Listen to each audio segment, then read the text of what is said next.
Hello, hello. Hi. I'm live for the first time ever. Just drawing OCs, drawing people's OCs. If you want me to draw your OC, just let me know down in the comments.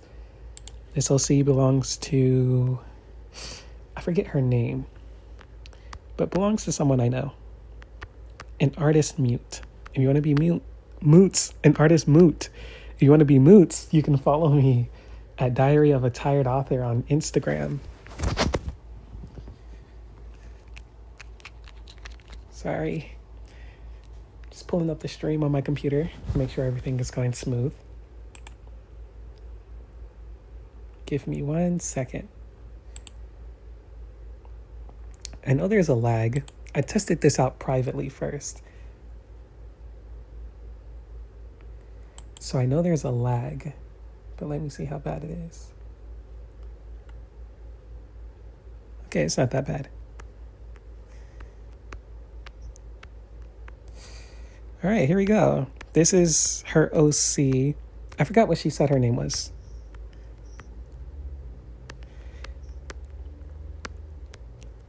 Oops. Yeah, I'm just drawing her in like a... She didn't give me any pose. Hold on. I'm watching the stream right now and like just listening to myself talk is like distracting me. But yeah, she didn't give me any pose she wanted me to draw her in. So I figured something out for myself. Let me show you. This is the reference I chose. I thought this was nice. And for the final touch, or for an added touch, I like made a crack screen effect. So yeah, that's what we're doing here today. And the background is black. I'm just experimenting, trying to be creative. I'm actually not that creative when it comes to art. So,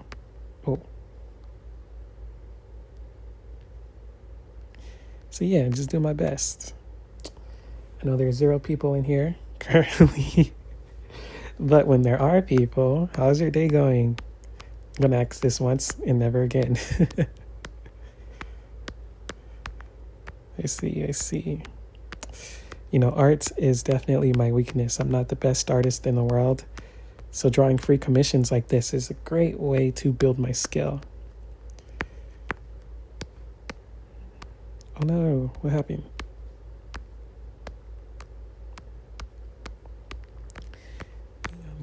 We on go. You guys like Avatar: The Last Airbender? The new movie came out, but I don't know where people are watching it. Like, apparently it's like a lot of people have seen it, but like how? It's supposed to air on Paramount, but it's not on Paramount. I checked, so I don't know how people are watching it, but lucky them. When it got leaked, I actually did see it, but I chose not to watch it. I watched like 10 minutes of it just because I wanted to, see, just get a feel for it. Just get a feel to see if the movie would be good or not. And I was impressed. I was very much impressed. But I chose not to watch the full thing because, out of respect for the animators. Because the animation was very, very gorgeous and very detailed and in-depth. And I didn't want to disrespect their hard work. They worked hard on that for years. And I'm sure it was heartbreaking when it got leaked. So I didn't watch the leaks. I watched 10 minutes, but then I turned it off. And I was waiting for the official release. And now that it's here, I cannot wait to see more. But for me, I don't know. I don't know where other people are watching it, but for me, it doesn't come out until tomorrow. Oh man, looking at the stream, I hate that it's like a phone. It's like a phone. It's like the size of my phone. I don't know how to do it horizontally. I don't know. Maybe I just need a bigger screen or something. That sucks. Yeah, I need to get more equipment to do better streams. But it's all right. Everyone starts somewhere, right?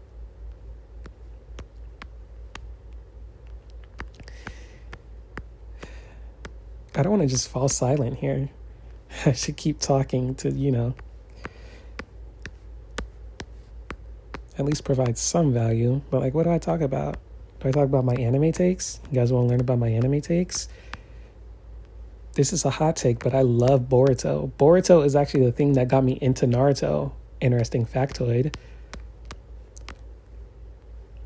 I saw Boruto first, and I really, really, really liked Boruto, and so I thought I want to know the backstory and the lore of the Naruto world. So that's why I watched Naruto when I was like 16, and I love Naruto.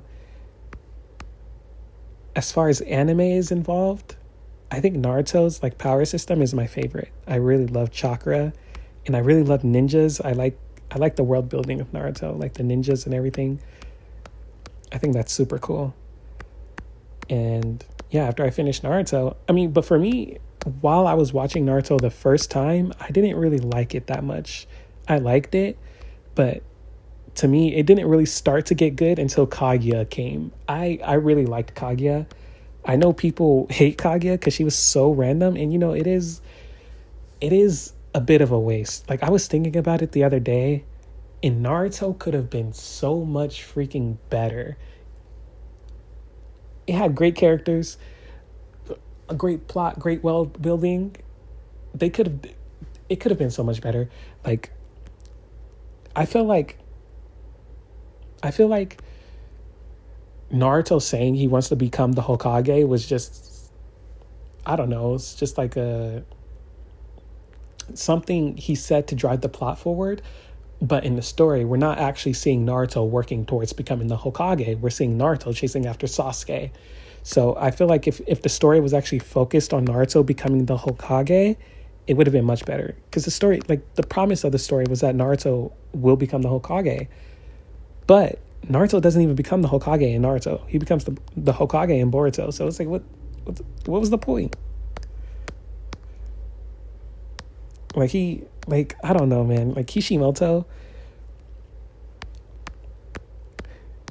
like, it's known that editors are very heavily involved with the making of a story. A lot of the decisions that happen in manga were the decisions of an editor. And actually one of the top editors recently in Japan came out and said that, like, these days, editors are actually the ones who write the stories for the manga artists. The manga artists really aren't gifted when it comes to writing anymore. They're just drawing what their editors tell them to draw. And, it's always been like that, but I guess nowadays editors have even more control. But yeah, like back then with Kishimoto, it's very clear that his editor is the one who made Naruto so great. Because without his editor, Sasuke didn't even exist. His editor is the one who suggested adding a rival character for Naruto. So that's why he introduced Sasuke. And the story became about Sasuke after that. So, his editor really did make his story. I think Naruto was, this might sound disrespectful or like a hot take or whatever, but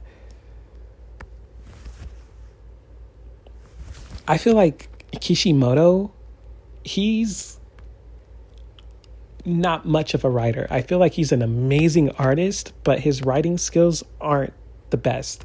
I think he was definitely carried by his editor. I think with a proper writer, he would be able to create another hit, but writing it himself, I don't think he's, the best in the world.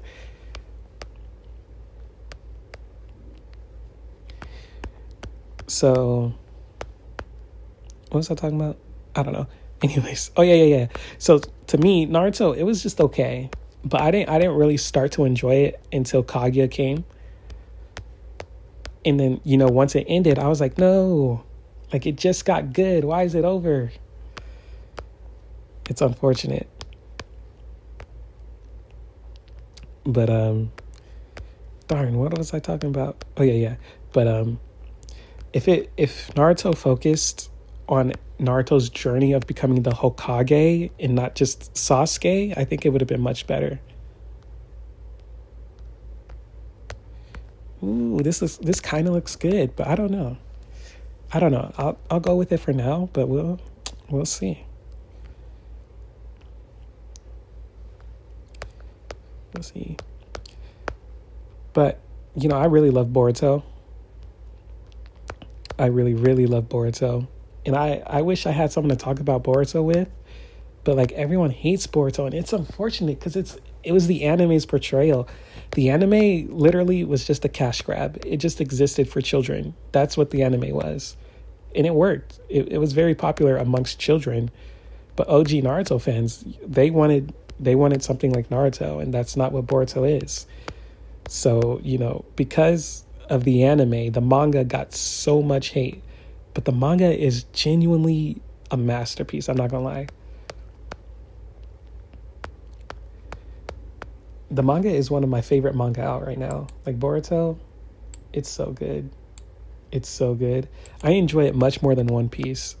Maybe I just have a lot of controversial takes, but these days I'm not really that interested in One Piece. It's kind of become like boring. I was never that big of a fan of One Piece to begin with. I started reading it on chapter 1000 because, everyone's like, oh my God, Gear 5th is coming, Gear 5th. And at that point, I had been watching the anime since COVID began in like March of 2020. So yeah, I had been watching the anime since then, but I dropped it on Dressrosa. I did not like Dressrosa. The pacing was horrible. So I dropped it. It took me like 3 years to finish Dressrosa. It was crazy. And for reference, I finished 700 episodes within a month when I first started watching One Piece. From that to taking 3 years to finish a single arc, yeah, I really, really did not like Dressrosa.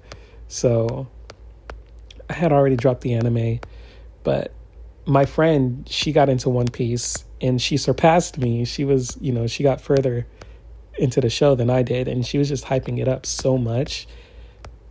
And I was watching like a bunch of One Piece YouTubers back then, like BDA Law, Tekking, what's that dude's name? Grand Line Review, all of them.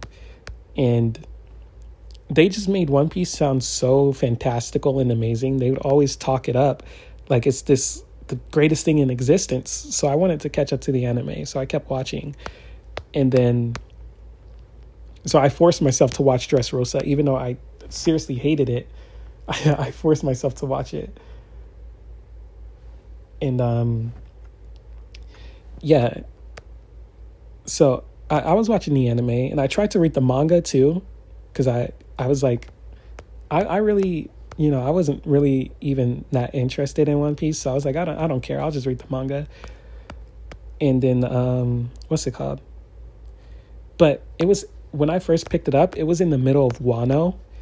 And like the pacing was just atrocious. There was like a million panels on a single page, and there was so much dialogue, so much to consume. And I honestly could not tell what was going on. So I was like, yeah, no, I'm gonna put this down and I'm gonna just wait for the anime to come. But then chapter 1000 rolls around, and everyone is like, oh wow, Gear 5th is coming, Gear 5th. So I was like, okay, let me see what Gear 5th is about. And so I started reading the manga. I felt like chapter 1000 was a good place to pick it up. So I've been reading the manga since chapter 1000. But I was never really that interested in it. I mean, to be fair, Wano is my least favorite arc. I really do not like Wano at all. Like I dislike it more than Dressrosa. Wano was, I don't know. It's not for me. To me, I didn't like Wano until Gear 5th came. Like after I started reading the manga, I was excited for a Roof Piece. I wanted to see the Yonkos clash, but they kept jumping around to different scenes and then showing me a bunch of stuff I did not care about. I just wanted to see the strong characters fight up on the rooftop, and they weren't showing us that. So I was like, okay, you know what? I think I'm gonna just go ahead and put this down. I think One Piece just isn't for me. So like literally, I was gonna drop One Piece. I was like, yeah, I'm done here. And then the next week, Gear 5th came, and I was like, and everyone's talking about it. Okay. So I was like, okay, I'll give it one more chance. I'll read it to see what Gear Fifth is like, because that's the whole reason I started reading the manga in the first place, to learn about Gear Fifth. So I picked it up one more time, and I loved Gear Fifth. A little interesting factoid about me: when I was a little kid, I spent all my time, before I was old enough to go into school, I spent all my time watching cartoons. So, so I love cartoons. I'm like a cartoon person. Looney Tunes in particular was my favorite. I really loved Looney Tunes. And I think because I spent so much time watching Looney Tunes, like we had like thousands of CDs and DVDs and like VHS tapes of old cartoons and stuff. And I would just watch them over and over and over, like rewatch them over and over and over. I love cartoons. It was like my favorite way to pass the time. And, the majority of the things I watched was Looney Tunes. So I think, and of course I loved Bugs Bunny. And I think because I was such a big fan of Bugs Bunny, my personality naturally became a little bit similar to Bugs, because, what you consume as a child will shape who you are. That's why they say the first 3 years of your life are important. What influenced you as a kid will end up influencing you when you're older. And for me, that influence that I really, really loved was Bugs Bunny. Bugs Bunny, that dude is hilarious. So, I'm already like a Looney Tunes, Bugs Bunny kind of person. So when Gear Fifth came out and it was that same Looney Tunes stuff that I love, bro, I loved it. I was obsessed. I was obsessed with Gear Fifth. So when I saw Gear Fifth, I was like, yes, I'm hooked. So I didn't end up dropping the manga. I was like, okay, I'll keep reading, because I really liked Gear Fifth and I wanted to see more. And that made me pick up the anime again. I think I picked up the anime at first because, everyone was hyping up the Goldie Roger flashback, or the Odin flashback when Goldie Roger appeared. So I wanted to see Goldie Roger. So I kept watching so I can... Wait. No. Well, I did want to see Goldie Roger. So I did keep watching a little bit. But, I kept dropping it here and there because I really didn't like Dressrosa. But after Gear Fifth came, I was like, yes, I'm catching up. I need to see this animated. So I started watching the anime once again because I really wanted to see Gear Fifth animated. And yeah, it's thanks to Gear Fifth that I'm still into One Piece. But I don't know, Gear Fifth kind of is getting, like, I love to see Gear Fifth, but when Luffy just spams it, and then, I don't know, it's not as special anymore, Gear Fifth just felt like, at the time, it just felt like this goofy and wacky and silly, fun little thing. But now he's always in Gear Fifth, and it's just like the magic isn't there. The same magic isn't there. So I'm a little bored of Gear Fifth now. And since that was the only thing keeping me interested in One Piece, recently I'm just not that interested in it. Especially after the God Valley flashback, bro, I was so disappointed. Like, I get it. Oda is old. Listen, I'm about to hit y'all with some crazy controversial takes. No, bro. I'm about to have the One Piece stands in my comment section blowing me up. But I'm going to talk my talk. Listen, I know Oda is the GOAT. I know he's a genius writer. He is a genius writer. And I really respect and admire his passion for his story. And he is a big source of inspiration for me. I love Oda. He's an amazing person. However, although I believe he is great at writing a story, I think he lacks when it comes to actually telling a story. Now, that might be crazy for some people to hear, because Oda is like the foreshadowing god. He's like the wordplay god. He's like just a god in general, He he adds a lot of details to his story. He adds a lot of care, first of all. A lot of care goes into the creation of his islands, the creation of his characters, the creation of their names, like everything. Like he's so in depth with his writing, and that's what I love about him, and that's what I take inspiration from. Like how how do I say this? How deep his writing goes.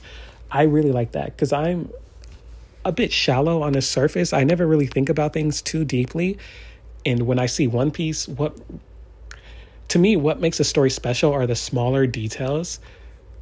And I think, honestly, I think Oda lacks in small details in some areas, but in other areas, the small details are what make One Piece special. So, like, I just use him as an inspiration, those small details that he applies to his story, and I try to apply them to my stories as well. So, I know Oda is a genius writer, and I know he's really, really good at what he does. However, I think when it comes to actually telling his story and putting his writing to the paper, he's a little lacking when it comes to that. Because to be honest, in One Piece, there's like a lot of things that don't need to exist. It's very unnecessary. It's very, very unnecessary. Like the whole plot with Raizo and that bald dude with the long ears in Wano, dude, I hated that so much. Like, we don't care. It added nothing to the plot. Like, this is what I'm talking about. In a story, we all have, endless ideas. We all have things that we want to be in the story because we think it's cool. But realistically, when we're telling a story, we have to prioritize the most important things. It might be a cool idea, but if it adds nothing to the plot, it has no place in the story. So Oda, in the beginning, he was a little bit limited because he had to listen to his editors. But nowadays, as they say, he doesn't need to listen to his editors as much as he used to. So he just adds whatever he wants. And a lot of times he adds things that does not contribute to the story, like, at all. It's just there for the sake of being there. And because of that, I think those moments really, really, really take away from the story. And it's those moments, those unnecessary moments that made One Piece last so long. Like, without those unnecessary moments, I don't know if he would have been able to finish One Piece in 5 years like he originally wanted to, but at least 10 to 15 years for sure, One Piece would have been over by now if those unnecessary moments were not there. So, I think that's his flaw as a manga artist. He just includes too many unnecessary things. And that is the biggest reason. And that is the biggest reason why I'm not the biggest fan of One Piece. There's just too many unnecessary things in the story. And I bring this up because, nowadays Oda is in his later years. He's not that young anymore. And because of that, he's trying to rush through the story. So people, it's understandable why he wants to rush through the story. So, of course, we can't criticize him for that. But I will criticize him that it was his fault. Like, his faults, not like it was his flaws that led him to being in this position in the first place, being in the position where he has to rush his story and, give us a kind of half-baked product. Like he said, he's going at breakneck speed, which ironically, I feel like the pacing slowed down. I don't know, maybe it's just me, but I felt like it was faster before. One Piece is actually digestible now, when before, I don't know. I really did not enjoy what he was putting out before, but now it's a lot more digestible, to me at least. But yeah, like, it was his own fault that the story dragged out this long to the point where he has to now rush it in order to finish it. So I understand him, but still he did bring about this reality himself. And with that being said, I have some criticisms about the story. The God Valley flashback, I really, dude, I hated the God Valley flashback because I wanted to see action. I wanted to see action. We got all these strong figures from the past. I really did like Rox. I think Rox was cool, but I wanted to see Rox versus Roger versus Garp. I wanted to see all these strong fighters fighting because this is an action story. It's an action adventure story.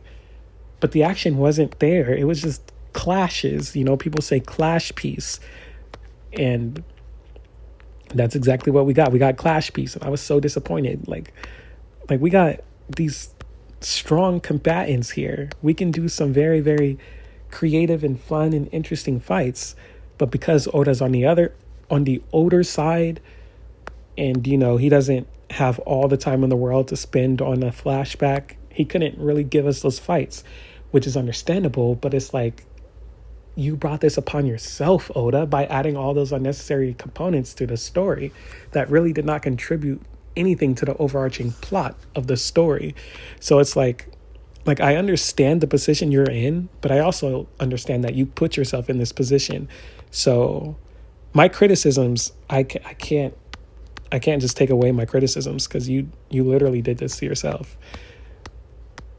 So I think Oda is an amazing writer, but to me, and this is probably the most controversial take I've ever said, Oda is an amazing writer, but I don't think he's as good as people make him out to be.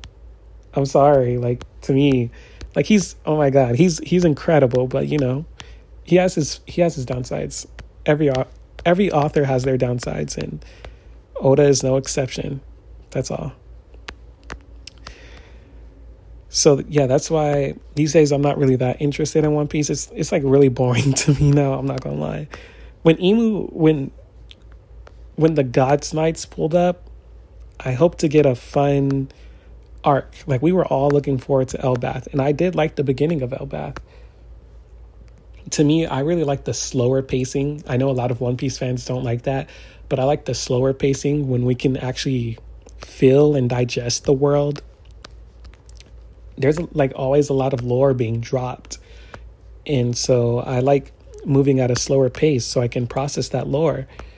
But so I really liked the beginning of Elbath, but then out of nowhere, the pacing picked up with the God Valley flashback. And it, like, I was not a fan of that. I don't like the fast pace. A lot of One Piece fans like that, but I don't like the fast pace. So, you know, I was really, really turned off by the God Valley flashback. And then the Gods Knights were disappointing. They really didn't do anything. Like, really, like, they were hyped up and everything. And like, that's another thing. Like, he's introducing all these supposed to be strong level combatants in the final saga, but it's like, realistically, how strong could they possibly be?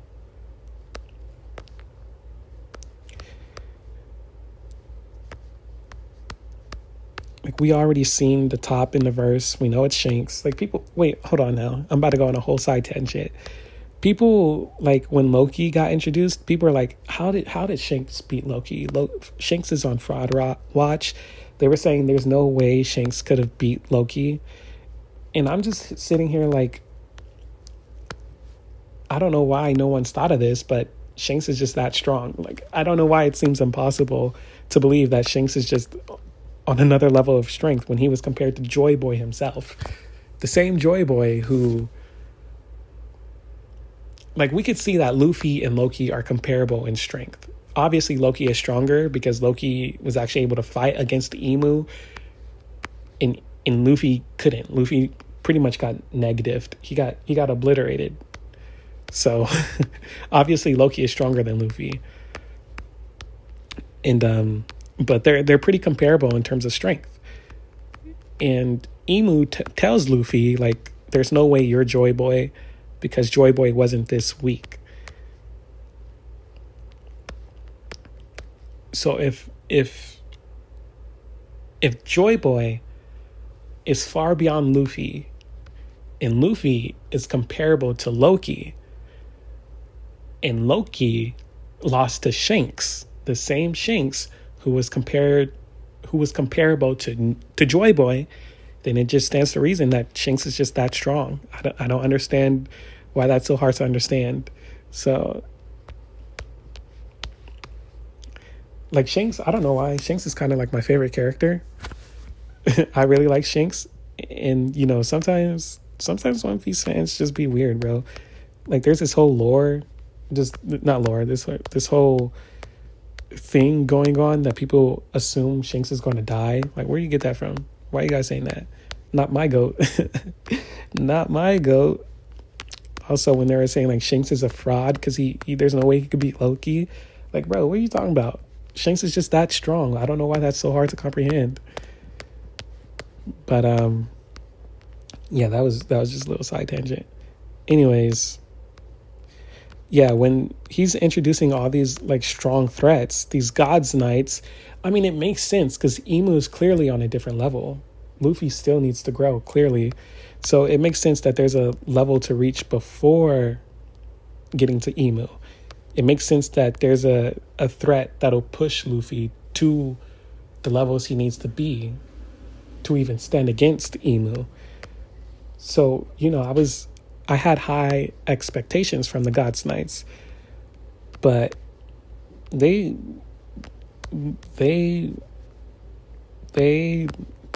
weren't anything special. They were disappointing. They were very much disappointing.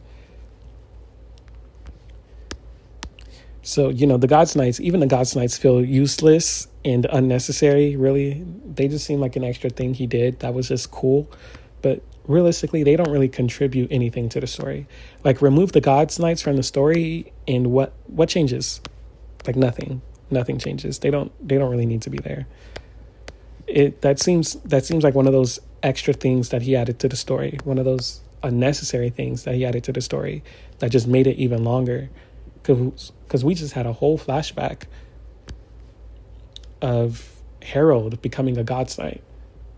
That could have been different, And we got another flashback of Brook running into the God's Knights. So it's like they're taking up so much space, but really they don't really contribute anything to the story. So, that's one of those things. Oda's just adding unnecessary things to the stories. And like Emu, honestly, I was disappointed that Loki put up such a good... Well, I wasn't disappointed. I was glad Loki put up such a good fight because I wanted Loki to look strong because he hyped Loki up. He was like, Loki's this terrifying beast, the strongest creature in the world, blah, blah, blah. So I was happy Loki put up a good fight. And I am happy that it's clear that Loki is stronger than Luffy. I'm glad at least their powers are consistent. But I don't know. To me, Emu looked a little too weak against Loki. But to be fair, he did like negative Luffy, basically one-shot Luffy. So that made up for it for sure. But yeah, these days, One Piece isn't as exciting to me anymore. Like Emu, he introduced Emu, and that was like, his introduction was very good. That was like an exciting thing, but I don't know. Like a lot of things in One Piece just feel like it doesn't matter anymore. So I don't know. I think One Piece is just not for me. I don't think One Piece is bad at all. I think One Piece is a good little piece of fiction, but it's just not for me.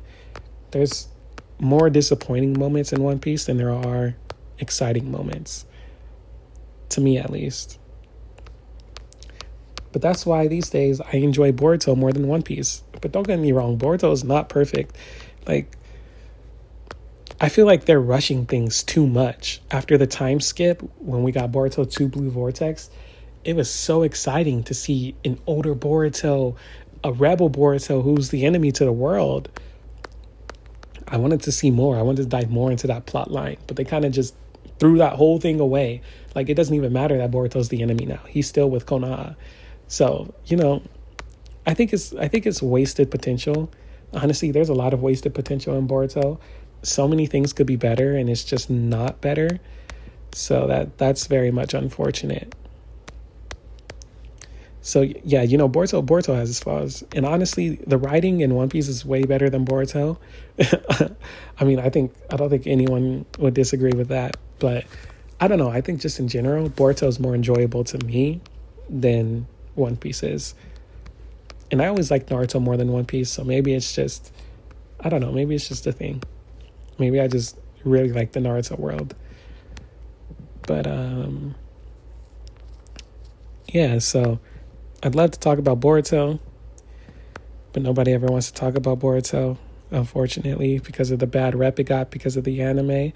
But I promise you, the manga is genuinely good. I started reading Boruto because everyone was like, oh my god, Naruto's going to die. Naruto this, Naruto that. And I was like, okay, well, let me see what's going on with Boruto. And I was blown away. I was like, wow, this is genuinely good. I was like, why is this getting so much hate? This is incredible. So, yeah, I wish Boruto was more loved. Boruto is really, really good. Outside of Boruto and One Piece, I don't really read that much manga because, to be honest, the manga industry is boring these days. I'm not gonna lie. Like, they just post the same recycled stories over and over and over under a new tag, like the amount of magical manga that was released. Oh, like not like what I mean is like centered around witches and ghosts or demons or whatever. It's like there's too much. They just keep doing the same things over and over and over, and it's like so boring, to be honest. And a lot of the stories aren't even that entertaining. Like, they just keep doing the same things, so it's like nobody is like, they say you don't need to reinvent the wheel. Hold on, I need a drink of water real quick.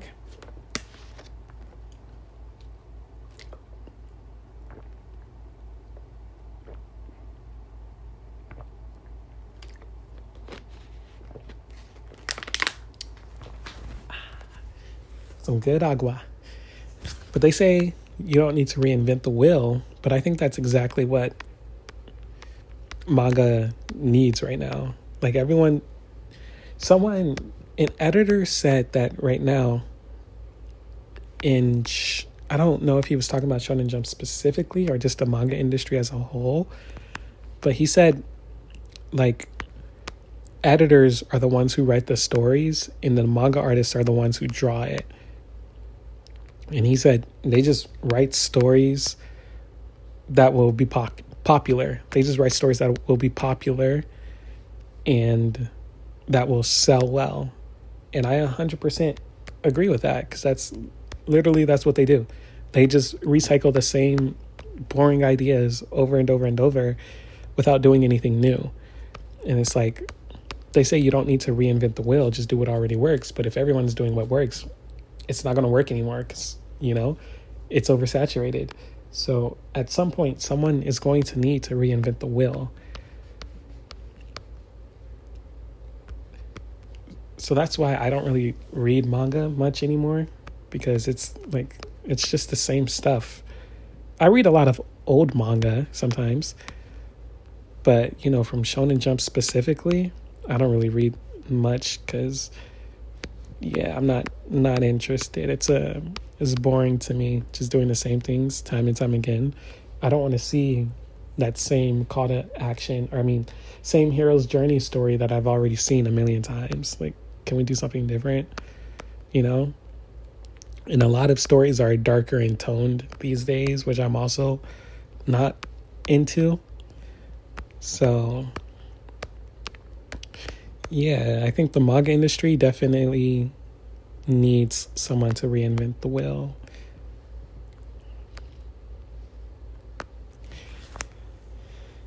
It's all a matter of who will be that person. I make manga, and everyone thinks they're going to be like the next best thing, next big manga artist to break out onto the scene. And for me right now, of course I have such ambitions as well, to be like the next big manga artist. But, I have a long way to go. I'm not very good at drawing. People have praised my writing. Like, my writing has never been an issue for me. Even when I sucked at writing, people still praised my writing. Yeah, so my writing is definitely my biggest strength. I mean, I don't think I'm perfect though. Like, just earlier, I was reevaluating some of my stories, and like, my stories, they just feel too shallow to me. I don't know what it is. Like, they're not. I don't think they're good enough. I don't think they're good. I want to make stories that are capable of moving the heart, just making you feel deep emotions. And I don't think I know I'm not on that level yet, the level that I want to be of a writer. I'm nowhere close, because I don't know, my stories are too shallow. So, even though writing is my strength, I still have a long way to improve with that as well. But my main source of improvement that I need to be done is my art. Like, I suck at drawing. You guys want to see some of my art? I'll show you my art. Let me see. This is a commission I drew for someone. You see, like, it's not bad, but it's like not really that good, is it? In this one specifically, this is horrible. This is the first one I drew. Little character, someone else's OC. This is my character right here, this girl. This is Mina from my story One Spark. And this is a little pony. Someone's My Little Pony OC. And this is some of the manga I'm currently working on for my story Captain Yamato. You see the art's not that. Even though I think it looks good, everyone else will tell you the art is horrible. So so I know, this is not, it's not the greatest. I mean, and also there's so much that goes into manga art, like the flow of the manga, like boom, boom, boom, boom, like the composition of the panels, the flow of the page, everything goes into it. And like, realistically, this is a horrible page right here, and let me tell you why. Oh shoot. Let me tell you why. Because the composition, and this is something I'm clocking right now. It's something I'm just now realizing. See, if I thought about it, I think it's not a matter of skill. I think it's a matter of effort. I don't really take my time with things. I'm always just rushing things. But I feel like if I truly took my time with it, I could truly create something beautiful.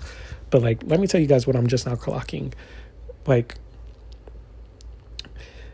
the composition, the art composition should make your eyes flow across the page. So if I wanted to draw this in a way that made my eyes flow across the page, this is what I do. See, she's screaming and everything. So it should start from the left. The scream should start from the left, like rah, like ah,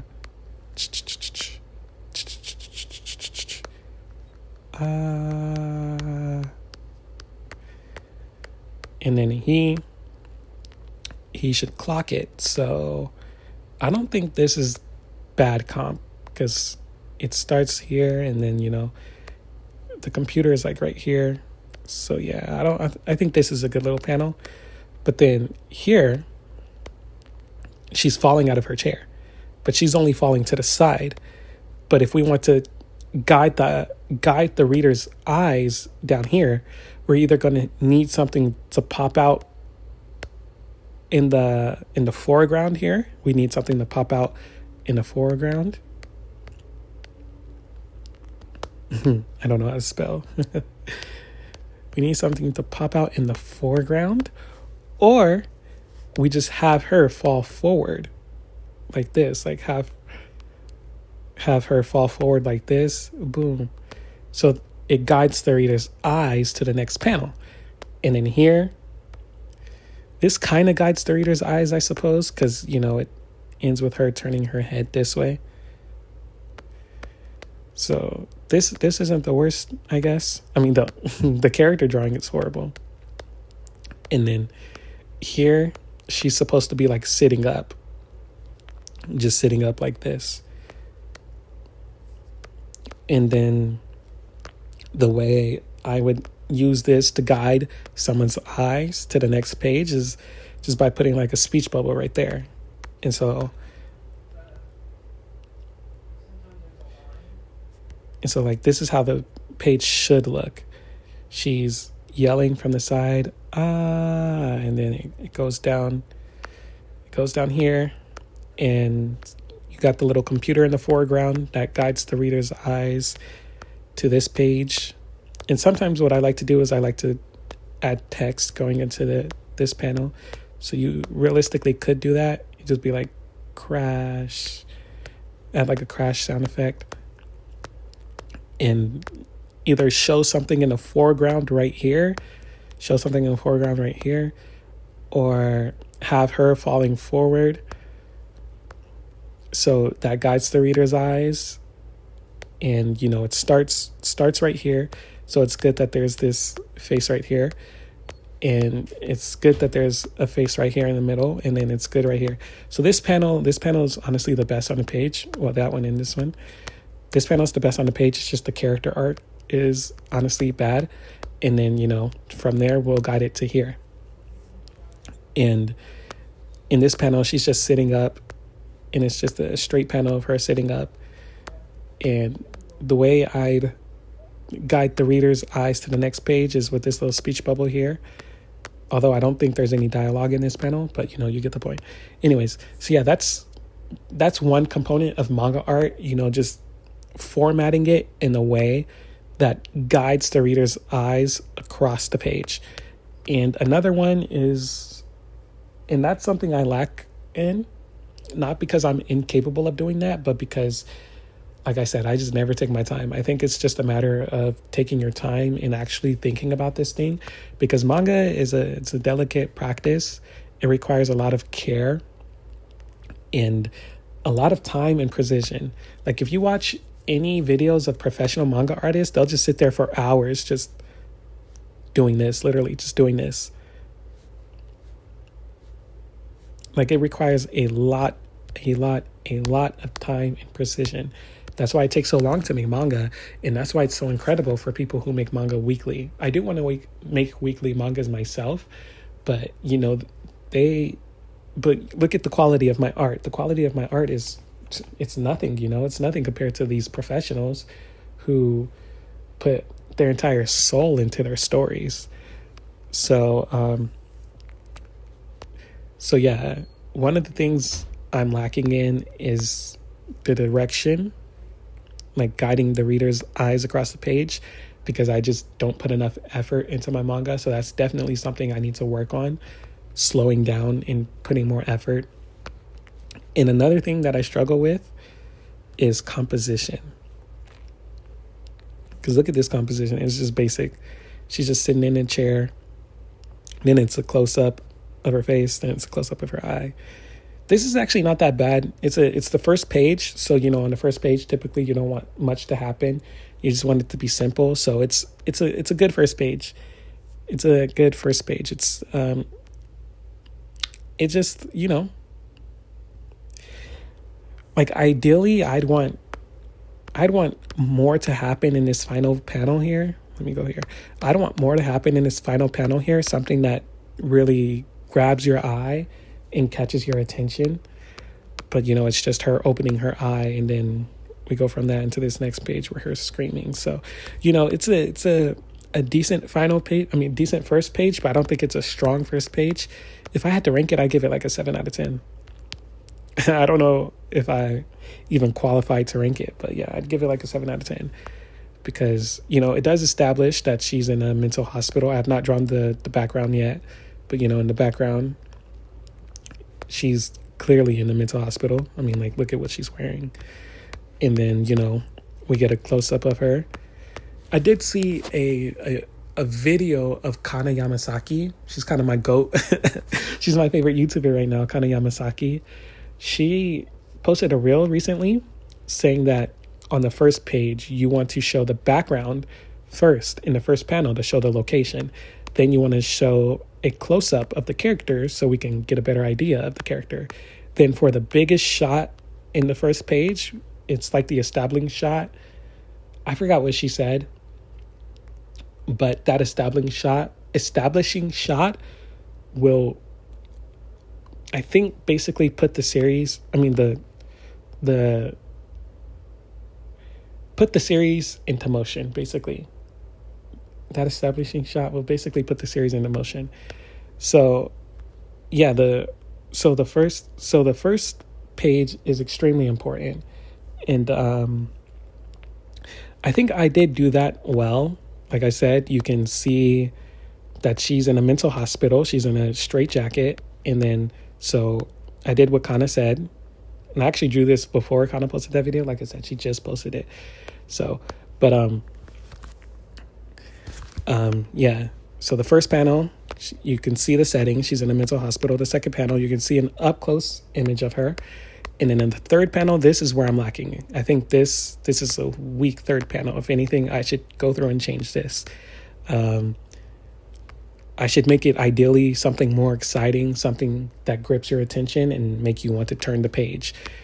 So that's why I'd only give this page a 7 out of 10. I think it gets the job done. These first two panels, I think these get the job done. But this one, third panel, this is supposed to be the thing that excites you and makes you want to turn the page to see what the story is about.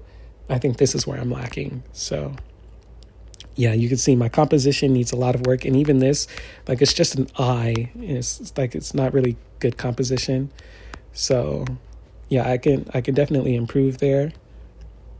And even here, this was this little composition here, this was inspired by a meme. I don't know if you guys seen that meme when it's like a bunch of rappers just looking at a computer screen. That's what this was inspired by. But yeah, you can see the composition is very basic. It's just a close-up of his face. And then these are a close-up of her faces too. So yeah, it's my dream to be a great manga artist someday, but it's very clear that my art is lacking. I gotta learn how to control the flow of the page better to guide the reader's eyes from here to there. And I also need to learn how to do better composition. That's why, right now at least, I'm definitely not going to be the person who breaks the mold, or like, what's it called? Who, what was I saying? Reinvents the wheel. I don't know, I could be, but like, I still got a lot of learning to do, and I still have to grow my skills as a manga artist if I want to achieve my dreams. So that's just where I'm at right now in my journey. So my worries are definitely not about reinventing the wheel and becoming the next big manga artist. My worries right now are just about becoming a manga artist to begin with. And doing these commissions, these free commissions, definitely helps with that. It helps me grow my skills, and it does push me. I really don't like to draw illustrations. Like, it's such a bother to draw illustrations. I'd rather just make manga, because it's time consuming to draw illustrations as well. I don't think it's as time consuming. Well, like, in the time it takes me to draw a single illustration, I could have drawn a manga page. So it's about the same. So I'd rather just draw manga if it's going to take all that time. But drawing these illustrations definitely helped me practice and improve my skills. That's why I'm doing this creative thing. Let me show you. That's why I'm doing this creative, like, little perspective here with the glass breaking.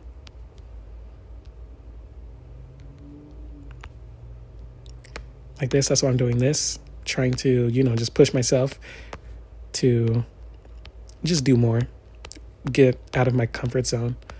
It's a commission for someone on Instagram. I forget her name. But yeah, I'm just doing my best I can, doing the best I can to just doing the best I can. Anyways, man, I've been talking a lot. I'm Sir Yaps a lot, I guess. My throat's kind of burning. Let's see. Let's talk about more anime. I don't know. I don't watch anime that much anymore.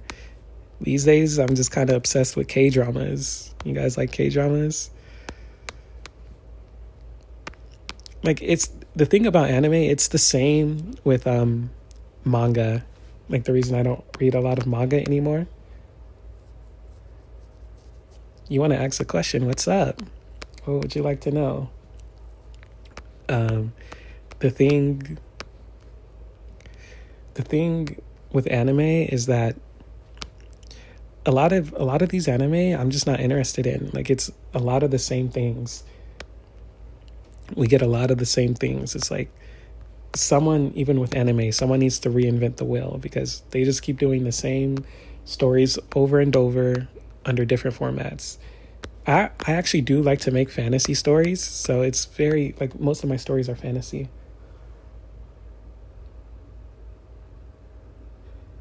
What's the best idea to give to someone who's starting to learn how to draw? Okay. So I get this question a lot. Every artist gets this question a lot. Let me show you. Okay, so this is something I'm actually lacking in as well, but I'll help you out. The best piece of advice with anything, learning anything, is to just start with the basics. And the basics of art are shapes. Everyone will tell you just start by drawing shapes. And that's true. Just start with shapes because shapes are the foundation of art. Every Shapes are the foundation of everything. Like if you look around in your surroundings, if you look around at your surroundings, everything you see can be broken into different shapes. So it's no different with art. You start with shapes, and you work on being able to draw boxes, some say, or cylinders or triangles. And then once you can do that, you can apply that to your art. You see, this is just like a little box here, and then I take like a little cylinder here, and then I apply like a bigger square here.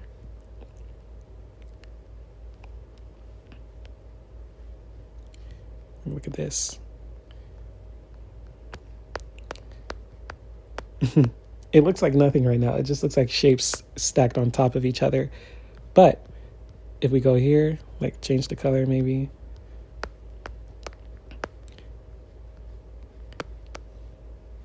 These are the guides that tell you where certain parts of the body should be on your body. Certain things should be on your body. Okay, let me change the color again. Okay, so here, these two lines here, these are where the eyes will go. And now when it comes to drawing eyes, there's a plethora of ways that you can draw eyes, especially if it's just anime style. The general advice is to learn how to draw real eyes first before you try to draw anime eyes. But yeah, so these are my little eyes, and then off this line here. So okay, there needs to be one more line. Let me go back. Here you add a mouth line. Now the mouth will always go where the face curves, where your jawline is. So let's say we wanted to draw the outline of the face. Between this line and this line is where the eyes will be. And then beneath this line to this line, this is where the cheek will be. And then we go down from this line to this line. This is where the jaw will be. And now we always want the mouth to be located right here, where the face begins to curve. And then we'll carry it on. Boom, right there. Boom, right there. Oh my gosh, this looks interesting. And then this right here, this little circle right here, this is where the ear will go. You always want the ear to be matched up with the eyes. Okay, so that jaw is disgusting. Don't be afraid to don't be afraid to go back and rework some things. Like this jaw is a little bit too long. I mean, technically it's correct, but I don't really like long jaws like that. I mean, like technically I could just take this and just lower it. And from here, okay, I'll get back to the revisions in a second. But here, between these two lines, between the eye line and the mouth line, this is where the nose will go. I just like to do this, like add a little dash here. And then here, this is the eyebrow line. This is where the eyebrows will reach their peak.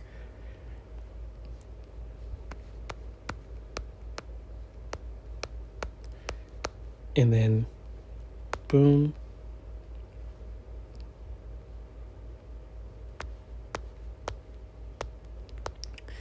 Okay, now from there,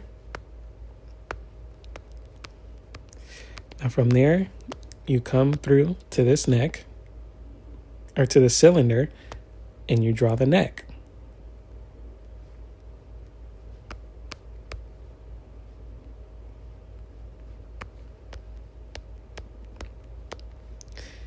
And then you go over here.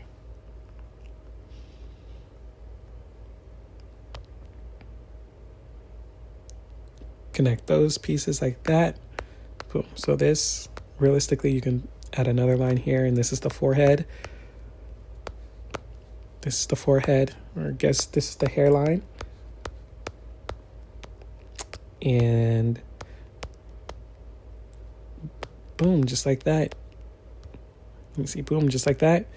You have yourself a face drawn from shapes. Now this does not look great, but you see from the hairline, you can draw a little hair.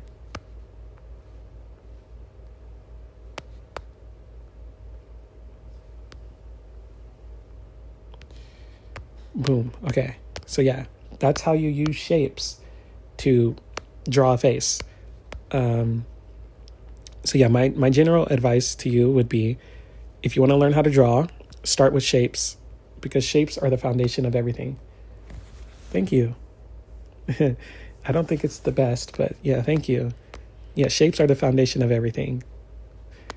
So this jawline is definitely something interesting, that's for sure. If I wanted to revise it, I just go like this. I don't know. This is just how I like to draw. Like technically that jawline is not the worst, but I don't know. I just don't like it. In dimensions, yes, exactly. So you want to learn how to draw shapes first and foremost. That's the very basic of basics. And then once you learn how to draw shapes, then you would go through and you draw shapes from different perspectives. For drawing apps, you actually do have guides that they give to you. Oh, like, okay, I'll just do this one. I'll use a darker color for this.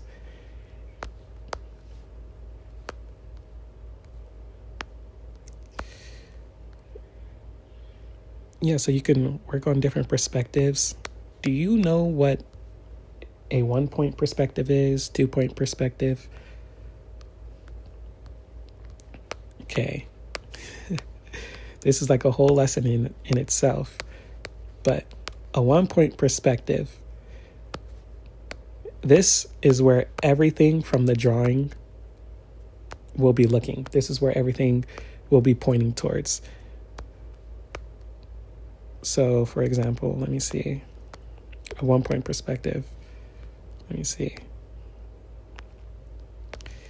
This is kind of on the fly. I don't think I'll be able to explain this properly, but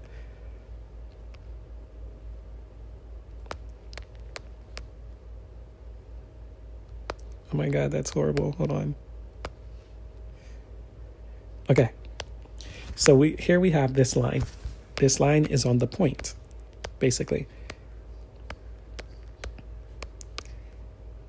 Everything in this drawing is going to connect back to this singular point. This point right here is the focal point of the entire drawing. So everything else should exist to enhance this focal point. Just drawing a little basic house. Okay. Okay, let me turn off the guides.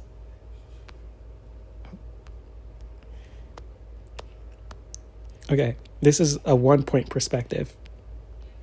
As you can see, there's not much depth to it. It's just 1 point. It's just 1 point. It's just one little point. Okay. But as you can see, the point was here. So everything else follows that point. Now, let's say we got a 2-point perspective.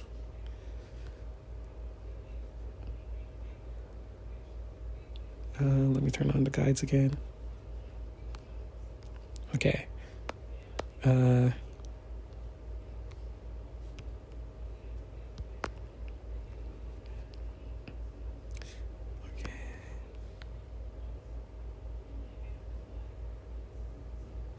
Okay. Oh, wow. The line is... Okay. So now here we have a 2-point perspective. 2-point perspective occurs when the eyes follows 2 different points on the page. So now if we want to use this house, let's go back to this house.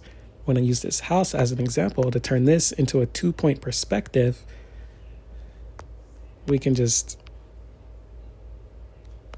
boom. That's how you add dimension.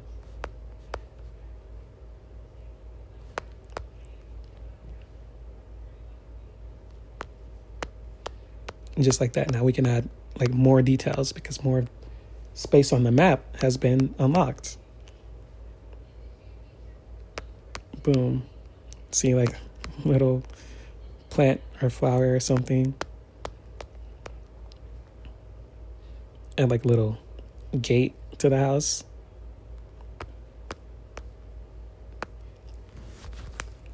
And it's the same with, 3-point perspective, 4 points, 5 points. You can have as many points as you want.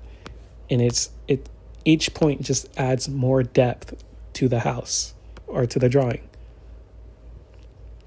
Like before, we just had a little square, little box house. But now we have a house. You see? That's the basics. You want to learn how to draw? Start with shapes. First and foremost, start with learning how to draw shapes. Because look here, you got a square. You got a rectangle. And you got a triangle. And literally that's it. This house is just a collection of shapes. You got a side rectangle.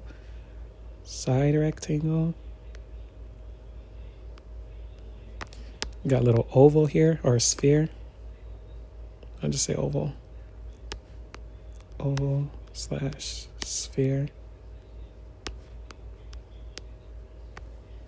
Got an oval, sphere, Everything on this page is just shapes. So if you want to learn how to draw, start with your shapes first and foremost. That's the foundation of art. And secondly, learn dimensions. Learn perspective, which, as you can see, you can start with 1 point, then you can go to 2 point, then you can push it to 3 points and unlock more of the map, or 4 points, or 5 points, or 6 points. There's no limits to what you can do. And with these points, you can, boom, boom, boom, boom, boom, boom, boom, boom, create something insane. So, but yeah, those are the basics.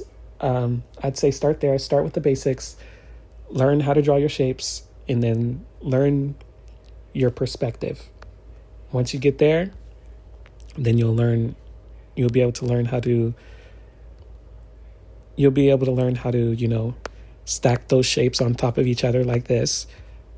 And then you'll learn the guides within the anatomy.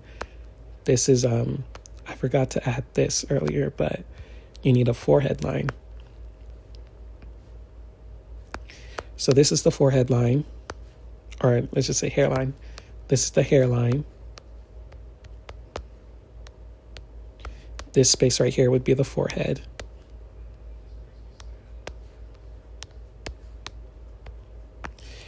This is right here is the eyebrow line.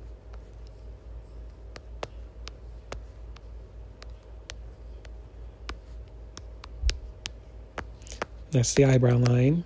This right here is the nose line, I think you could say. Nose line. This right here, this is the jawline.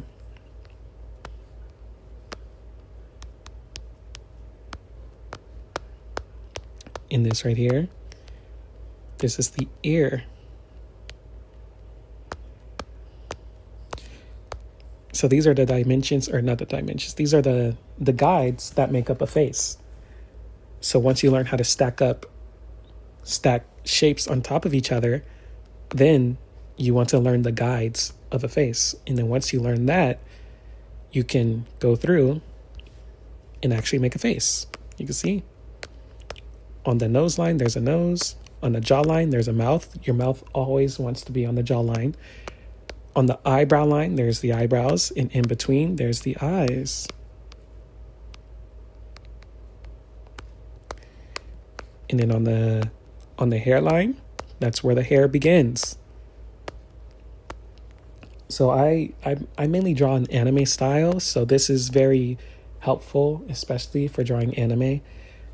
But yeah, so to get a little bit more in depth about the shape of the face, the top of the forehead obviously starts at the hairline, and then once you reach the eyebrow line, you start to curve down. Let me change the colors. Once you reach here, you want to curve it, because the eyes, the area around the eyes are curved. And then once you reach the nose line, you want to start to, let me go up. Once you reach the nose line, you want to start expanding again, because this is where the cheeks will be. Now my style, my cheeks are, like my faces are always small, but realistically, if you wanted to, you can go like this and then expand it at the bottom of the nose and then make the cheeks long.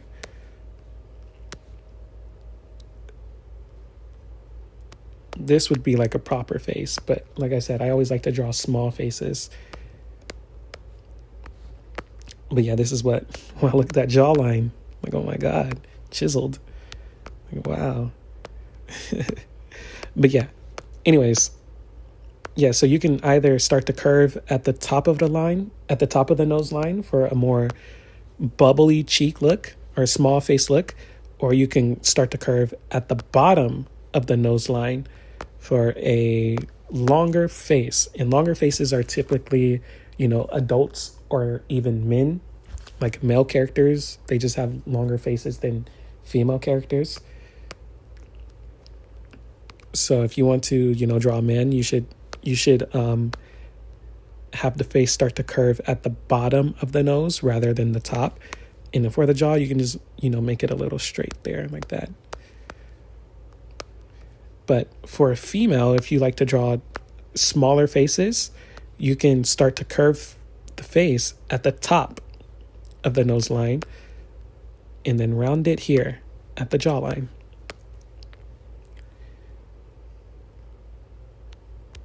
But for a more mature look, for a mature female look, you can also draw a longer face. Because the small face look is children. The small face look is typically what you draw for children. So if it's a adult with a small face, the indication is that they're childish.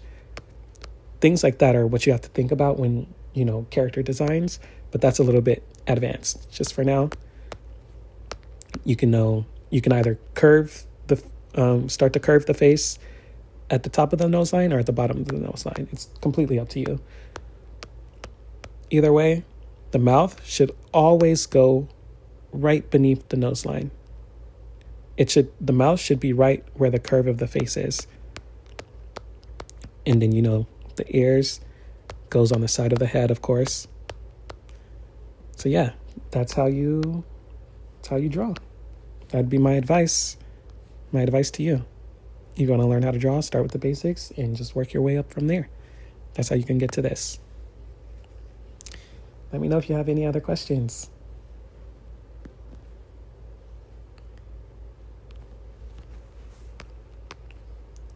And if you have an OC you want me to draw, I'll totally draw it for you.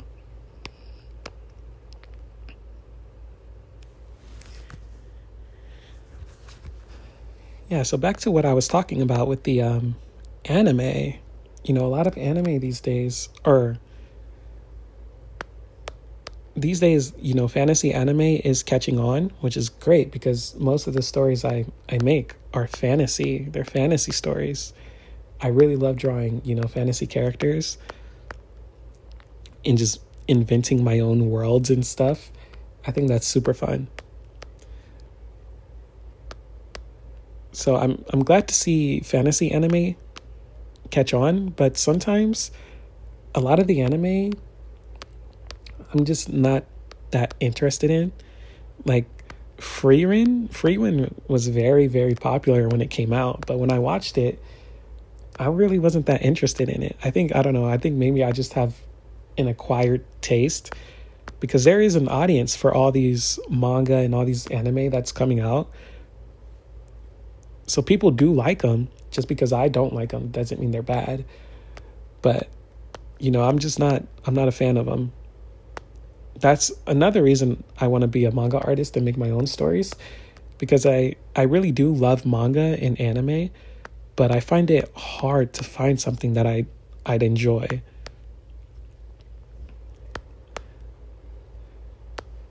I think these days there's not many good stories that are worthwhile, to me at least.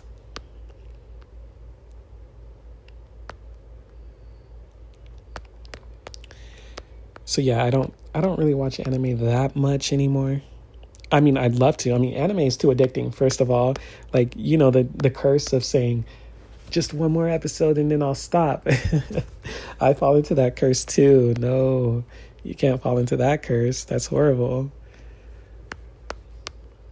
So yeah, I try not to watch anime, especially when I got, things to do.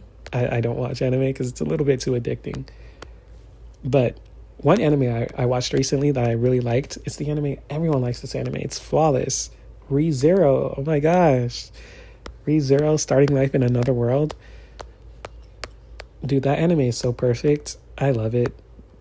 At first, I just watched season 4. Oh my God, is this a spoiler? Okay, I can't tell anything. I won't say anything because it's a spoiler. I won't spoil the story. But at first, the things that was happening, I wasn't really that into. But, after I gave it a chance and just let whatever happened, I was convinced. I was like, wow, this is a masterpiece. Re:Zero, like I said, my goal as a manga artist is to tell stories that move people's hearts and to make them feel deep emotions. Re:Zero can do that. Re:Zero is just, I don't know who wrote Re:Zero, but they're amazing writer. I strive to be like them. That's my goal, to tell stories like that really gets your blood pumping, really moves things inside of you.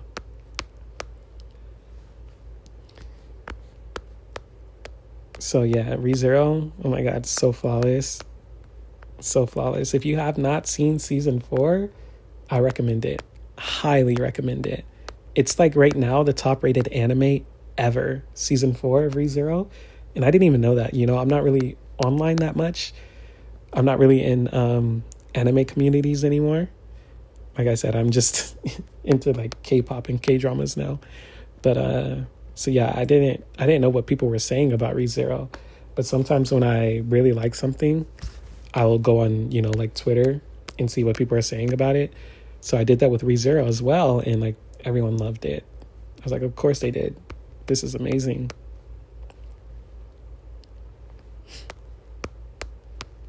And yeah, that's how I found out that it's like the top rated anime out right now. I mean, even though the season is kind of like over. But yeah, like it's so highly rated. Like people love it. It's really that good. Like no complaints. No complaints from me. I don't think for me, I didn't really like season 2 that much. It kind of dragged on. Like it was kind of repetitive. I liked season 3. A lot of people didn't like season 3. I enjoyed season 3. Although, once I started to get towards the end, it kind of felt a little, I don't know, anticlimactic. Like things went a little too smoothly, I think. There wasn't really any real conflict because the heroes were just overly strong. Like the competition, the villains of that arc weren't really even a threat. So, it was kind of a little anticlimactic, but overall, I enjoyed the season. But there's a few gripes here and there. But season 4, no complaints. So season 2, I have my gripes about. Season 3, I have my gripes about. Season 4, no complaints. And I think it was the same with season 1. No complaints for season 1. So season 1 and 4, those are definitely the best. When a show continuously gets better as it's going on, that's how you know it's a really good show. And that's what ReZero has done. And that's what I strive to do too with my stories, just continuously get better as the story goes on. So yeah, ReZero is a big source of inspiration for me. It's like, it's showing me how to move people's emotions. So I'm definitely going to take notes. I'm definitely going to take notes. ReZero's so good. And if you have not seen it, I recommend it. Highly recommend it.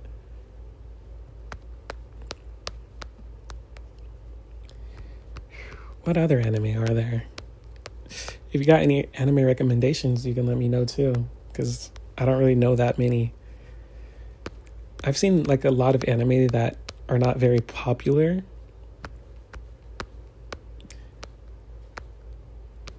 So, I like a lot of the mainstream anime I have not seen, but I've seen a lot of, smaller time anime. Like one of my favorites is an anime called It's Not My Fault That I'm Not Popular, I think it's called. I only know it by the Japanese title, and the Japanese title is Watamote, Watamote. That was like one of my first favorite animes. That was like one of the first anime that like really, really moved me. Of course, my first anime was either Naruto or Bleach. I saw it when I was like, before I was in kindergarten or something. Or it was Yu-Gi-Oh! One of those three. Naruto, Bleach, or Yu-Gi-Oh! I don't even remember. I do know I was a huge Yu-Gi-Oh! Fan when I was a kid though. But yeah. But yeah.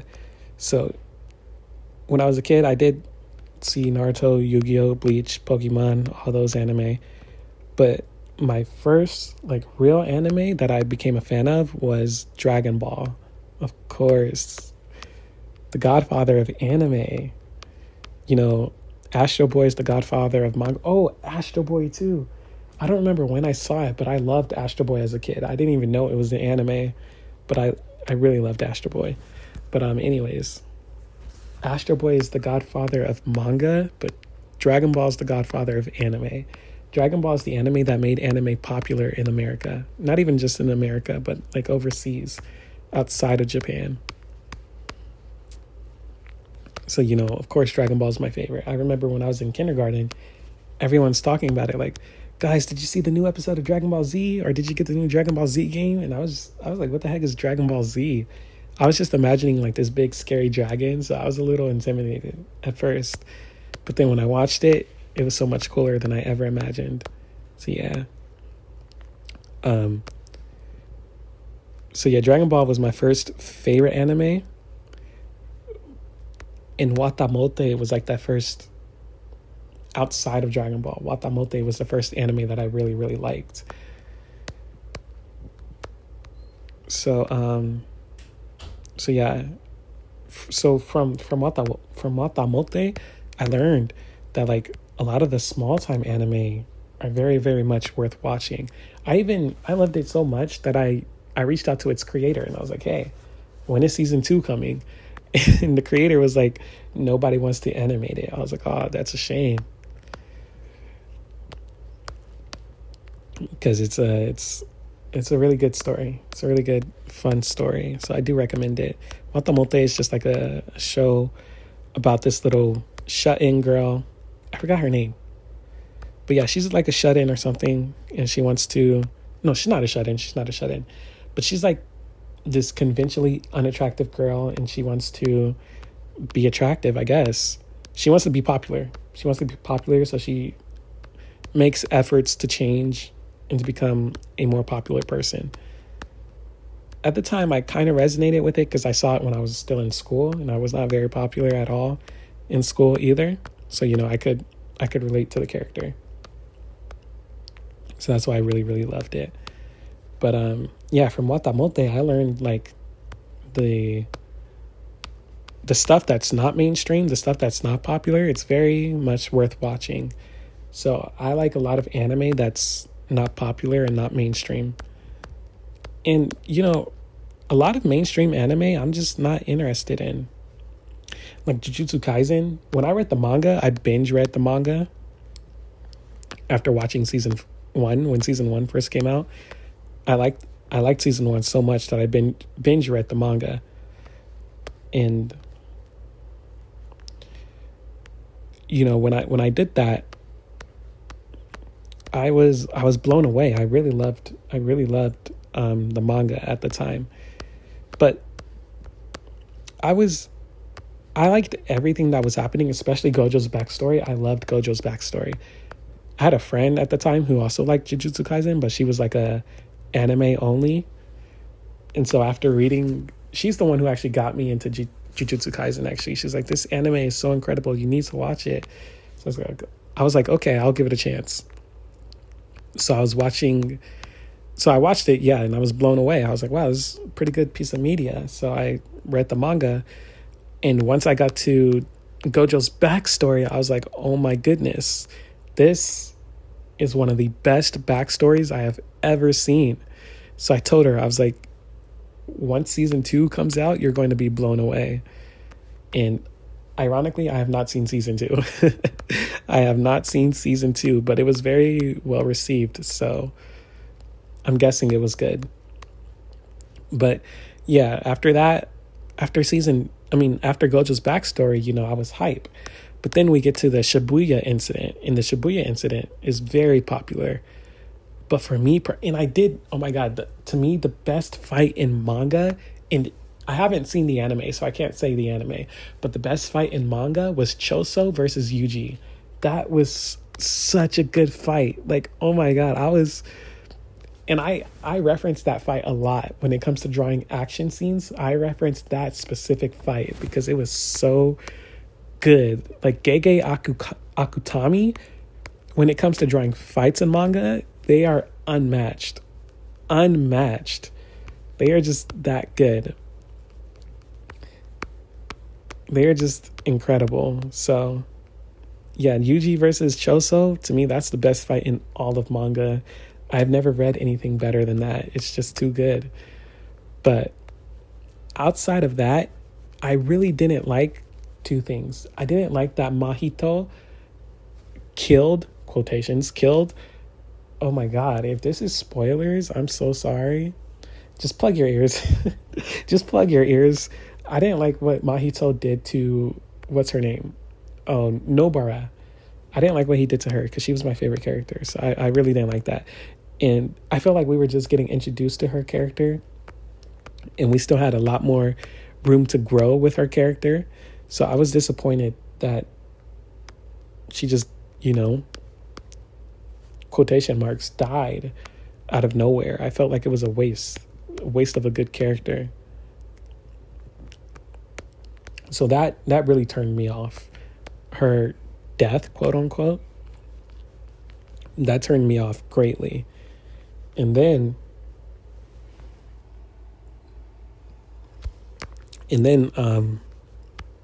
I really didn't like that Mahito just died, you know. I felt like Mahito should have been the final villain of the story. You know, like how Shigaraki, My Hero Academia is my favorite Nujin manga. And you know how they built up Shigaraki to be like a threat? How we saw him at the beginning of the story, he's all weak and stuff. Well, he was always strong, but you know, he's all weak and stuff. And then we see him building throughout the story, and then we get My Villain Academia, the greatest arc in all of manga, My Villain Academia. Oh my goodness. Oh my goodness. My Villain Academia, bro. When I binge read that too. When I binge read My Villain Academia, I have never felt so more satisfied. It's such a great arc. Such a great arc. So yeah, I really love the thought of building up a villain throughout the story instead of having them already be this menacing thing that we have to overcome. I like to see them build up throughout the story as well as the main characters. So I felt like Mahito was perfect for that role. Perfect for the role of a villain who builds up. Totomate ne. Need one more drink of water.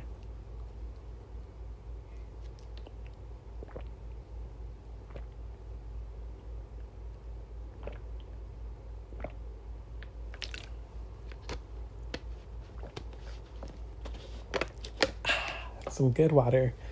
But yeah, I feel like Mahito was perfect for the role of like the villain who gets built up throughout the story and becomes an even better and stronger threat.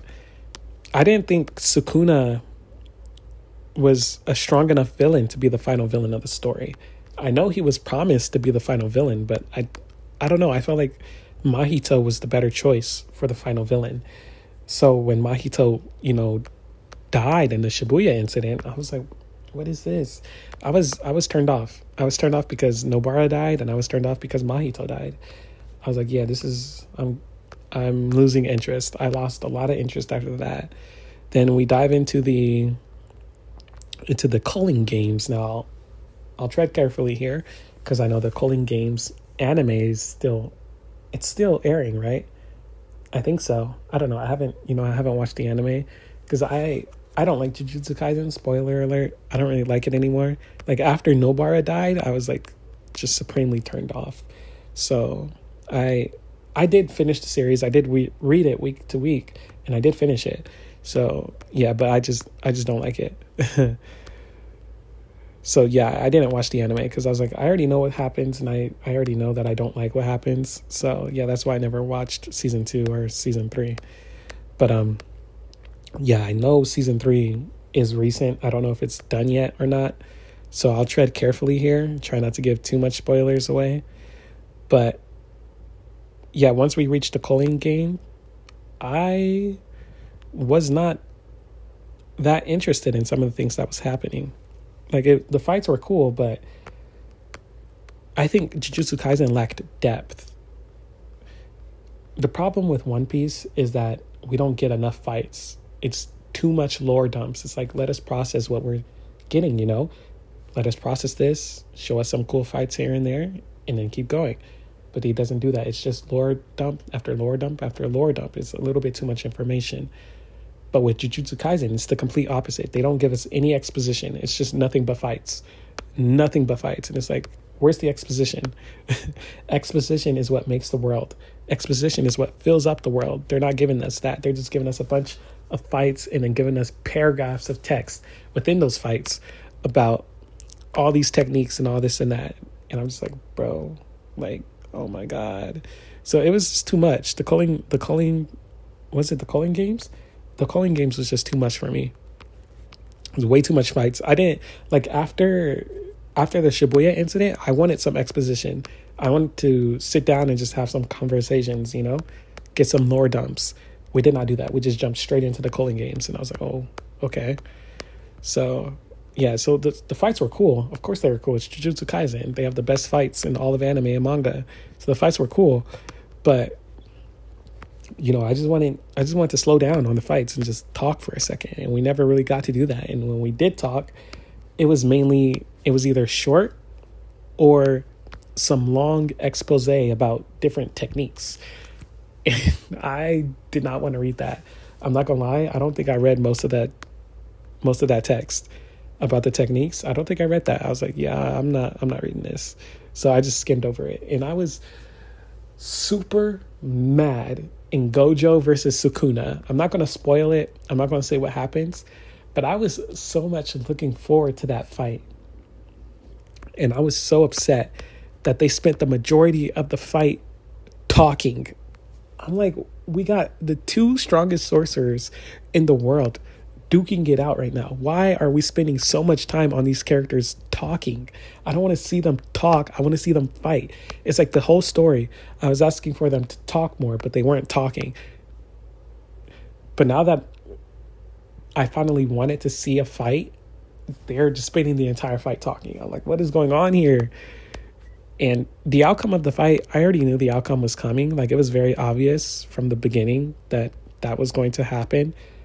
So I wasn't at all shocked when it happened. I was just shocked how it happened, because it felt so random and out of nowhere. And I was just like, what is this? What are we doing here? And, that really killed Jujutsu Kaisen for me. Like, it was barely holding on by a thread. And when the abrupt end to the fight came, I was like, yeah, I don't like Jujutsu Kaisen. Yeah, so, yeah, I don't like it. I think Jujutsu Kaisen has a lot of potential, but the author even admitted that they were kind of like, they didn't know what they were doing with the story. So, yeah, I think the author has a lot of potential, and I think Jujutsu Kaisen had a lot of potential, but they should have taken their time to write it out and plan it. Like One Piece was planned for years before it ever got released. And I think they should have did that with Jujutsu Kaisen as well. Just plan it out in depth, because Jujutsu Kaisen was a very ambitious story. So I feel like if they just took their time to think about it for a couple of years and properly flesh out the story, it would have been much better. But, they didn't do that. They kind of just jumped straight into the story and then was making things up as they went. So that's why it wasn't as good as it could have been. Jujutsu Kaisen had a lot of potential, and to me, it did not live up to that potential. So that's why I'm not really a fan of Jujutsu Kaisen. I did read Jujutsu Kaisen Modulo as well, because I was thinking, because, in my opinion, Gege Akutami is a great writer. So I was like, okay, Gege's not drawing this time. They're just writing. So let's see what they can do when they just write the story instead of drawing it. I had high hopes that, it would be better than Jujutsu Kaisen, but I was not satisfied with the story we were getting. So on like chapter 5, I just stopped reading. I never finished the story. I do want to pick it up again. I actually didn't drop it intentionally. I just forgot it existed, to be honest. So I do want to go back and read it, because I did hear that Yuji appears and stuff, which I think is interesting. So I really love Yuji. He was my favorite character in Jujutsu Kaisen, so next to Nobara, of course. So yeah, I do want to read it and see what it's all about.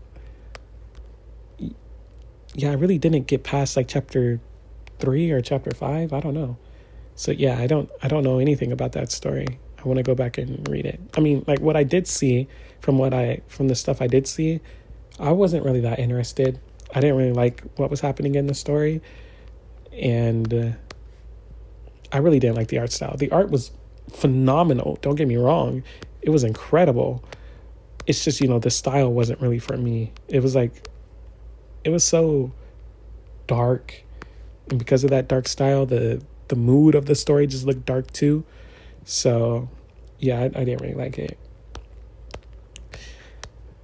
But yeah, it's my take on Jujutsu Kaisen. Why was I talking about Jujutsu Kaisen again? I don't remember why I was talking about Jujutsu Kaisen. But oh yeah, I was just saying that like I don't like a lot of mainstream anime. Yeah, so yeah, I'm a peculiar peculiar case. I'm a peculiar case. I typically like things that aren't that popular, which is ironic because one of my favorite anime is It's Not My Fault That I'm Not Popular. But we can talk about K-pop. I have a lot to say about K-pop. I don't know about anime. I was just trying to talk about anime because I'm drawing. But I really don't have anything to say about anime because I don't watch a lot of anime. But if you want to talk about K-pop, we could talk about K-pop because I have a lot to say about that. First of all, a lot of the stories I make are inspired by K-pop because I really love K-pop so much. If I was younger, if I was like 14 right now, if I was 10 years younger, I'd try to become a K-pop idol. I'm not going to lie. I know how horrible the industry is. And it's crazy because when I was 14, or I wasn't 14, when I was like 13, I learned about K-pop. And I learned that K-pop is a dark industry. And I was like, yeah, I'm just going to stay away from K-pop. I didn't want to indulge in it because, you know, how dark the industry is. So I kind of avoided it to, you know, avoid all the negativity. But K-pop was always like there, you know. It was always just there. So I could have been a K-pop idol. Well, I don't know if I had the talent, but I could have been a K-pop idol when I was a kid. Because I did know about K-pop. I just chose not to look at it because I heard that it was dark. But anyways, what was I saying? Oh yeah. So nowadays I do know how dark the industry is, and I know about all the hardships idols would have to face and everything. But I think I'd still become a K-pop idol. I don't know. I just really love K-pop a lot. Like K-pop is like my whole entire life next to manga. The two things I love the most in life are manga and K-pop and anime. Those are my big threes in life. So if I had the choice, I would absolutely become a K-pop idol. But since the K-pop industry only likes children for some reason, I instead write stories about K-pop. So a lot of my stories are inspired by K-pop. Like a new story I just started promoting, or the story I've been promoting, first of all, One Spark, was inspired by a K-pop song. And the new story I just started promoting, Powerpuff Bunnies, that's also inspired by K-pop. I'm sure you guys know them. New Jeans. You guys heard of New Jeans? At least someone has heard of New Jeans. Yeah, the Powerpuff Bunnies are inspired by New Jeans. One Spark was inspired by Twice, if you know who that is. But the Powerpuff Bunnies are inspired by New Jeans. My big three of K-pop groups are Twice, Kepler, and New Jeans. Unfortunately, it seems like Kepler quietly disbanded. That's like a thing in K-pop. They won't announce a disbandment, but groups will like disband behind the scenes. And it seems like that possibly happened with Kepler because all the members are just doing their own things these days. But yeah, Twice, New Jeans, and Kepler, those are my big three. And yeah, so I have stories inspired by all of them. Twice, I'm adapting all of their songs into a one-shot. With New Jeans, I made the Powerpuff Bunnies. And with Kepler, this is my magnum opus. Listen, I don't think it'd be too controversial to say this because everyone wants to surpass One Piece and be the next big thing. To me, I almost exposed the title. I'm not going to say what the title is, but my story that is inspired by Kepler, that's my magnum opus. That's my story that I believe will surpass One Piece. Listen, it's It's okay to dream, okay? One Piece is all about dreams. It's okay to dream. My story, incidentally, that I believe, or that I, that I'm gonna just say that I believe will surpass One Piece, it's also about dreams. That story is also about dreams. I'll tell you the plot. The plot is chasing your dreams. And I'll tell you this, the Powerpuff Bunnies, I just announced that it's a story about heroes. So yeah, I'm building a manga universe with superheroes, like Marvel and DC. It's not rich, it's nothing that breaks the mold. It's just my own little universe. And, there's heroes in it. So, my story about in all the hero groups in that universe are inspired by K-pop groups. So my favorite K-pop groups will make an appearance in my story that I have that's inspired by Kepler. It is a story about the 9 members of Kepler's chasing their dreams of becoming superheroes. That's the whole plot of the Kep1 heroes. It's about them chasing their dreams to become superheroes. And it's my belief, hope, and it's the effort that I'm going to put in that story surpasses One Piece. That story is my magnum opus. I put so much thought and depth into developing that story, like the world building, the lore, the characters, the powers, everything. I've done it all, and I do want to develop that story on live. I'm gonna go live and make the Powerpuff Bunnies later today after I finish this. This is taking forever. This should not have been taking this long. But yeah, after I finish this, I'm going to start drawing the Powerpuff Bunnies and start writing and developing the Powerpuff Bunnies. And after that, I want to show myself making that other story too, the one inspired by Kepler. I won't say the title yet, even though the title has already been revealed like a long time ago on my Instagram. I won't tell you what it is.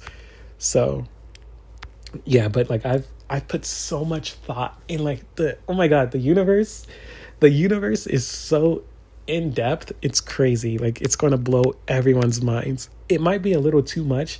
There might be a little too many details in the universe, but nevertheless, we move. Like that story for sure is my magnum opus. Okay, let me see. How many do I have left? I have 2 left. Okay.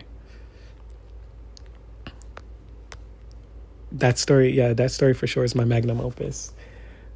And I hope for sure it'll surpass One Piece. At the very least, I took the lesson from Oda of, intricately designing characters, intricately designing islands, intricately doing wordplay and everything like that. I took my notes, and there's a lot of interesting characters. What I will say, for the characters, I took inspiration from Demon Slayer, actually. I actually don't even like Demon Slayer either. Well, I didn't like Demon Slayer, but I've been rewatching it. I've been rewatching it for months, and I haven't finished it yet. I need to, just get back on it.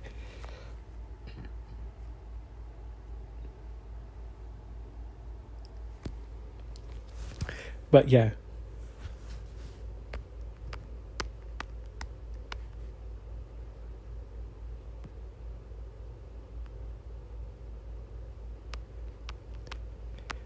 But yeah, I took one thing. Yeah, I didn't like Demon Slayer at first, but recently I've become more fond of it.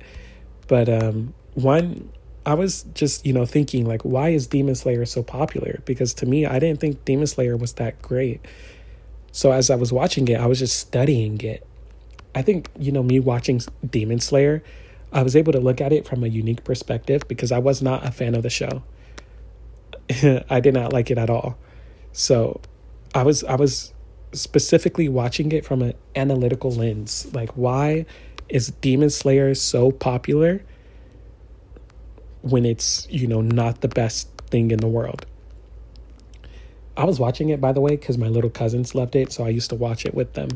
But yeah, so one of the answers I came to, well, obviously it has a very strong emotional pull. Here's a little tip for you. When you want to write a story, start it off with a strong emotional pull. the way you do that, I think I heard this somewhere about like Disney when I was studying writing. I think they said like Disney movies in the first 5 minutes they tell you what the characters' wants are, and they tell you what the thing is that's getting in the way of the characters getting what they want. So so that's why Disney movies always start off with such a strong emotional pull, because it tells you who the characters are, it tells you what they want, and it tells you what they need to do in order to get what they want, and it tells you what's standing in their way of getting what they want. That's why, all Disney movies start off with a very strong introduction. So from that, I love Disney. Disney is one of my biggest source of inspirations. So from that, I try to start all my stories off with a very strong emotional pull. And I think I'm pretty good at doing that because I've just found my own rhythm. But I think the execution after that, the follow-up is where I'm weak at. That's why my stories kind of feel like they lack substance. Anyways, why was I talking about emotional pull? Oh, yeah. So Demon Slayer starts off with a very strong emotional pull. It tells you, like, it shows Tanjiro as this like happy-go-lucky person, this kind-hearted person, and then it shows his whole family just dead, and it's just like, wow. So Demon Slayer, it starts off extremely strong. So I will say that strong beginning is one of the reasons why Demon Slayer is so widely loved and so popular, because of that strong beginning. So if you want to be a writer, if you want to write your own manga, start it off strong. Make sure to start strong, because the beginning literally makes or breaks your story. If your beginning isn't strong enough, if it's not enticing enough to keep people reading, they're not going to read. So first and foremost, if you want to write your own story, put in effort to make sure that the first chapter, the first page, my general rule of thumb is the first 3 pages should capture attention. The first 10 pages should keep that attention. And it's the same with chapters. The first 3 chapters should capture attention, and the first 10 chapters should keep that attention. That's the rule that I use whenever I make a new story. I try to make the first 3 pages as interesting as possible, and then I try to make the first 10 pages even more interesting and to keep the attention. And it's the same with the chapters. Try to make the first 3 chapters as interesting as possible, and I try to make the first 10 chapters even stronger to keep that attention. So that's my advice for you. It's my basic rule of thumb that I like to follow, and that'd be my advice to you as well. But so Demon Slayer, it does that. It starts off strong. One of the strongest beginnings in all of shonen. Very strong. So that for sure is one of the reasons that it's popular. And another reason is because of its characters. Demon Slayer has so many creative and wacky and silly and fun characters. And if you know One Piece, then you know that one of the reasons people love One Piece is because of its characters. Because there's so many variety of characters, so many silly and fun characters. So like clearly characters are very important when it comes to making a popular story. People love characters, especially characters that they can resonate with, relate with.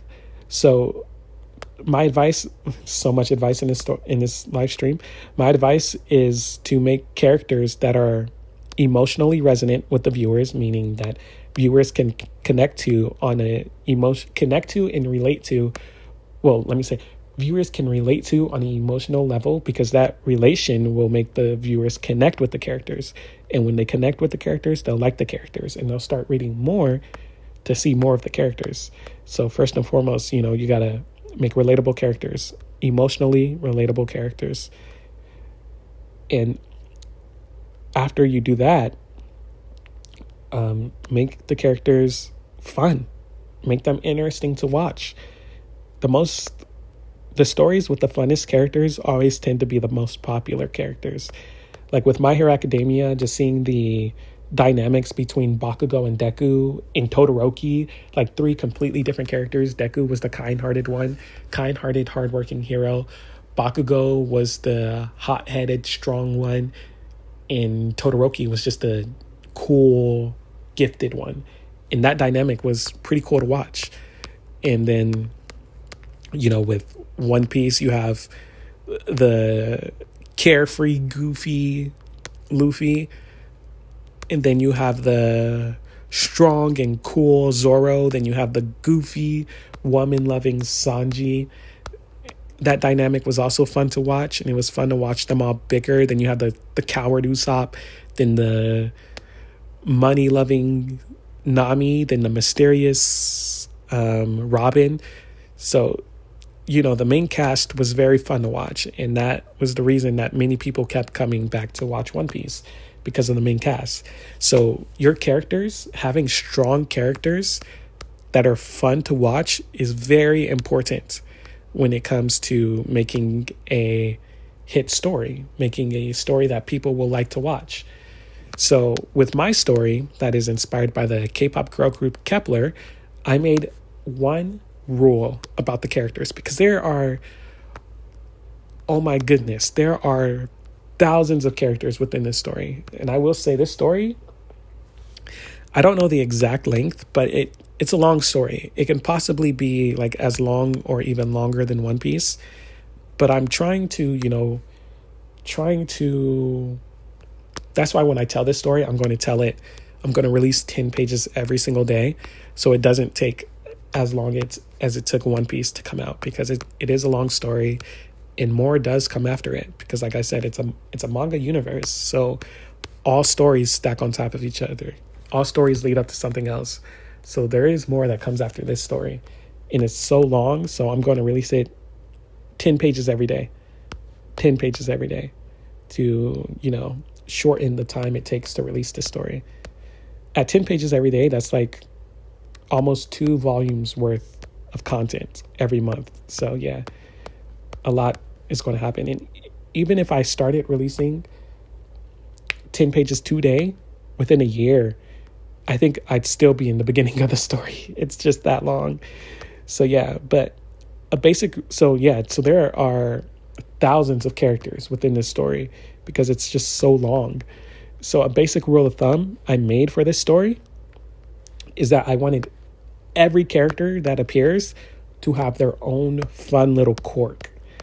Like, not quirk in the same sense as My Hero Academia quirk, but like fun little personality trait, just to separate them all and make them interesting. I understand that creative characters, fun characters, are what makes stories worth watching, makes stories worth reading. So I want to make sure that in this long story, the characters are the highlight of the story. I want the characters to be the thing. I want the characters to stand out and to be fun and creative. So a basic rule of thumb is that every character in the story will have their own little quirks. Every characters will be unique and interesting in their own way. So I can say that about this story, that all the characters will be unique. All the characters will be their own people. All the characters will be their own people. And I won't say too much. I don't know how much I should say, but all the characters will be different in terms of design. Like, I mean, obviously that goes without saying, but like, I don't know if I should really say this right now. It's not really a spoiler, because since I announced the Powerpuff Bunnies, it's very obvious that this universe is a fantasy universe, because the Powerpuff Bunnies are bunnies. They're not humans. They're bunny people. So yeah, it's obvious that this universe, it's a fantasy universe. So I guess I can say this. All the people in this universe, they're different creatures. No one is the same. No one is just, it's not just like a bunch of humans or a bunch of dragons or a bunch of bunnies or a bunch of this and that. No, everyone is a different race. I mean, some people can be the same race. Like 2 people could be bunnies. Like the Powerpuff Bunnies are a whole group of bunnies. There's 5 bunnies, and they live in Bunniesville, the island of bunnies. So of course, multiple people can be within the same race, but I'm just saying, like One Piece. One Piece has a whole plethora of races: the Buccaneers, the Giants, the long-armed race, the long-legged race. It's like that. We have a variety of different races in this story. So, it's very creative. I just, like I said, one of the most important aspects of long running stories is having a creative cast. So I really wanted to make sure that the cast of characters is creative and fun to watch. And boy, are they fun. This story was supposed to be like I will tell you that, I don't know if I should tell you the theme of the story. I don't know. Should I tell you the theme? The theme is a little darker. Let me just say that. The theme is a little bit on the darker side. Well, I'll tell you. So the story, oh my God, I don't know if this is a good idea or not. I don't know. I'll wait. I'll hold off. I don't think it's a good idea to tell you the lore, the deeper lore about the story. When I announce the story, I'll announce the theme and I'll announce the deeper lore. But just know that the theme of the story was a little bit on the darker side. But surprisingly, like in everything I write about the story, like all the chapters I write, all the character interactions, it's just so fun and so light toned. And I'm just like, is this really that story that I'm imagining, that dark story that I'm imagining? Because it doesn't seem dark. It's like, it's just such a fun read. Such a fun read. And it's funny because the Powerpuff Bunnies was actually supposed to be the lighthearted, fun story. And this other story that's inspired by Kepler is supposed to be the darker toned story. But after I wrote and drew the two stories, the Powerpuff Bunnies is actually the one that's a little bit darker. And the other story is very fun and is very light, even though it was not intended to be. And a lot of the stuff that happens in the story is not light at all. So I just thought that was funny. Like, why is this so light toned when it's not really light, And why is the Powerpuff Bunny so dark toned when it's not supposed to be dark?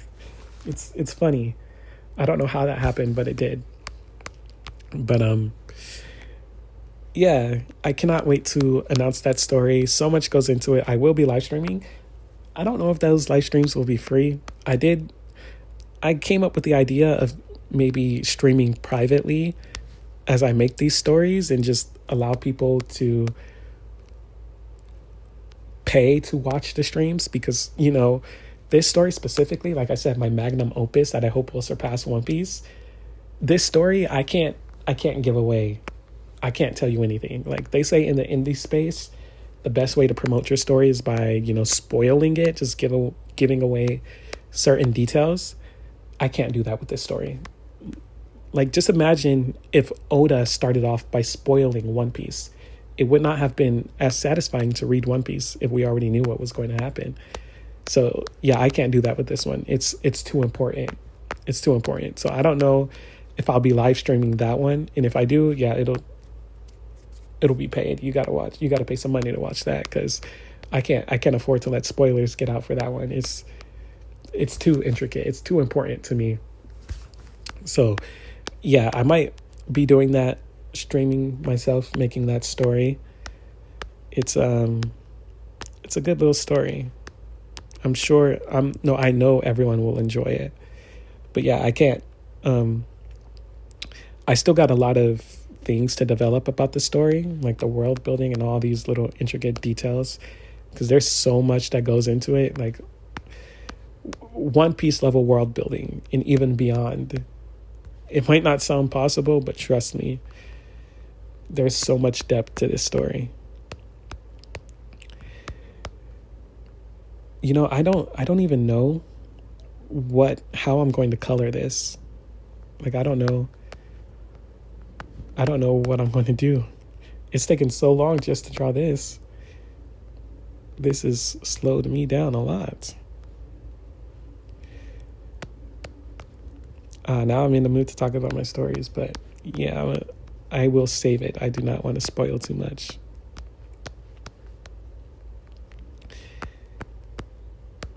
I'm in the mood to talk about writing though. What is this? What is this little circle right here?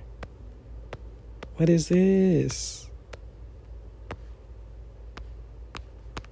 What is this? Why did I draw a circle?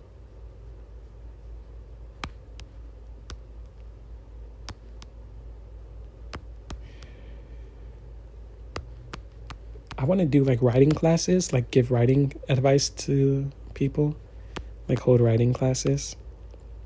But I always thought I should publish my manga first before I do that, because I have no credibility. Like who would listen to someone with no credibility? But thinking about it, when I was first learning writing, everyone I watched, none of them had credibility in it either. It's not like I was watching professional writers. It was just people, who liked writing for fun. So maybe I can do it too.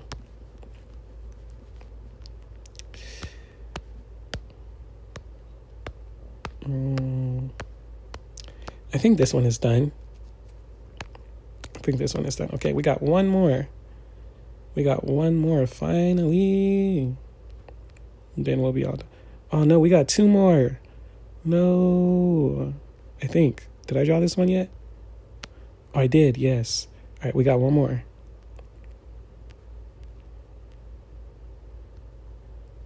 Okay, this one is the last one. This one is actually the worst. Like, I kind of completely messed this one up.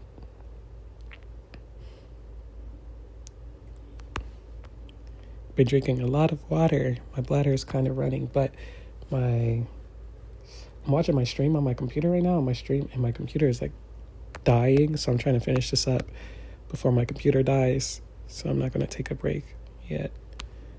I was going to keep streaming after this, but I think I might stop it for a little while and just stream again later. I got to figure out how to stream better.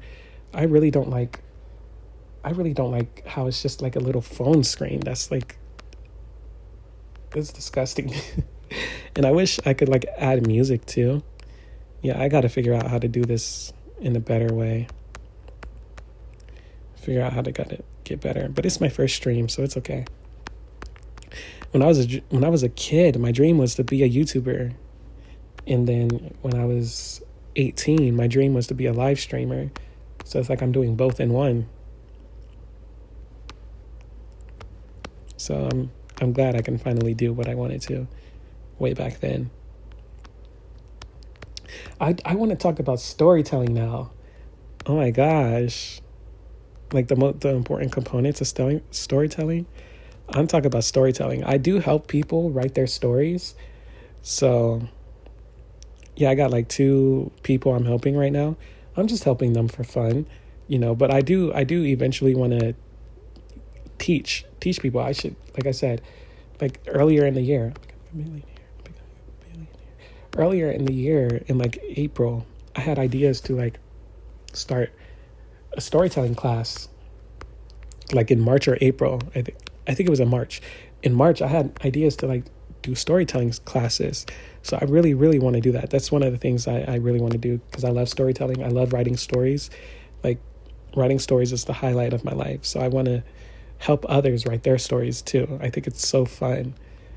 So yeah, I think I'm really in the mood to talk about storytelling now. So I think once I'm done with this, I think I'll let my phone and my computer charge for a little bit. And then later, I'm going to come back on stream and write the Powerpuff Bunnies and, develop some of the stuff about the lore and world building. I expect the Powerpuff Bunnies to be, pretty big or decently big. So I'm giving away free spoilers. If you get it now while you still can before it's big, you could say, wow, I was there while the story was in development. Because I want to be one of those people who like literally show my journey of getting to where I want to go. So I want to show everything, including me writing my story.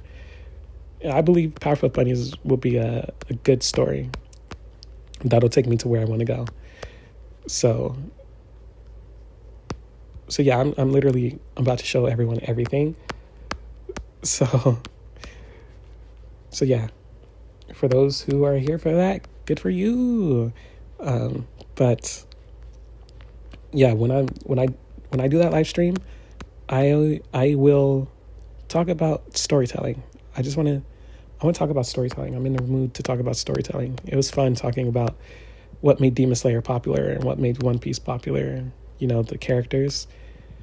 There's so much that goes into a story. Like it's simple. It's really easy to make a story, but at the same time, it's so in depth. And same with manga. Like I want to teach everyone everything I know about manga and storytelling, but like there are different levels to it. There's a beginner class, and then there's a intermediate class. It's like I can't just teach everyone the same things because, everyone's at different level. So I think I should put together some lessons for like different level individuals, because yeah, that's so fun to me. That's what I've always wanted to do. I love storytelling and I love drawing, so of course I want to teach others how to do it too. And specifically, I learned that teaching is the best way to learn. It's really the best way to learn. That's why, I also want to give Japanese lessons, because I want to learn Japanese and I do know a bit, so I could teach. I want to make a manga story teaching Japanese, actually. But yeah, teaching is the best way to learn. So through teaching manga art, I hope I can learn how to draw manga, because I'm not good. So yeah, sometime later, I want to hold a little class teaching storytelling, and I want to hold a little class teaching storytelling, and I want to hold a little class teaching how to draw manga. And then eventually, I want to hold a little class teaching Japanese too. Like teaching storytelling, talking about storytelling, those were things I already knew, but it was a good refresher. It was good to keep on my mind. So yeah, I definitely want to talk about it somewhere. It's so fun. It's so fun talking about the things you're passionate about. Right now I don't really have anyone to talk about it like that. There's this one guy called Michael Madlock. He talks about storytelling a lot. To be honest, I'm not really a fan of his style. Like, he's very analytical, and he's very like the type of people I was talking about earlier, who look at what's already popular and then they just try to replicate that. And like, I know just doing what already works, just replicating what already works, that's the quickest way to succeed. But that's not really my style. So, I don't really like his style, Michael Matlock's style of writing stories. His style is not really for me. But we're like-minded individuals. He's like someone who loves storytelling as well, and loves talking about and teaching storytelling. So I felt like, I proclaimed him as my rival when I first. It's funny because we started at the exact same time, started writing stories at the exact same time back in 2023. And so when I saw him, I was like, wow, we're so like-minded. You're my rival now. And he's like, I don't remember what he said to it, but I don't think he cared. So yeah, I proclaimed him as my rival because, I thought he was interesting. And I thought if there's anyone who was similar to me and can challenge me on my journey, it'd be him.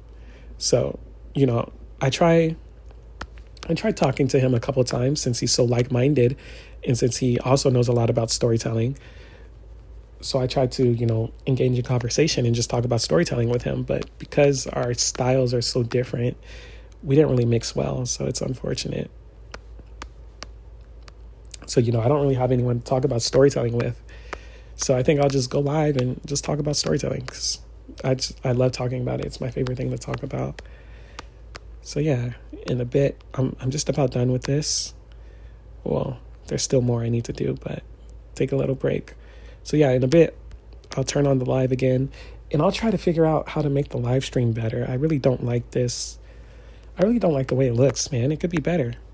I mean, of course, I can always stream from my computer and just live stream myself, but I also want to show my phone.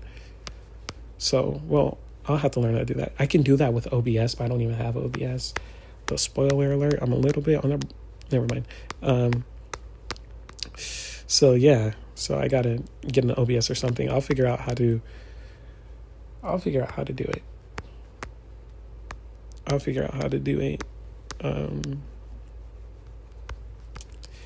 How to, make my stream better. I like it. I like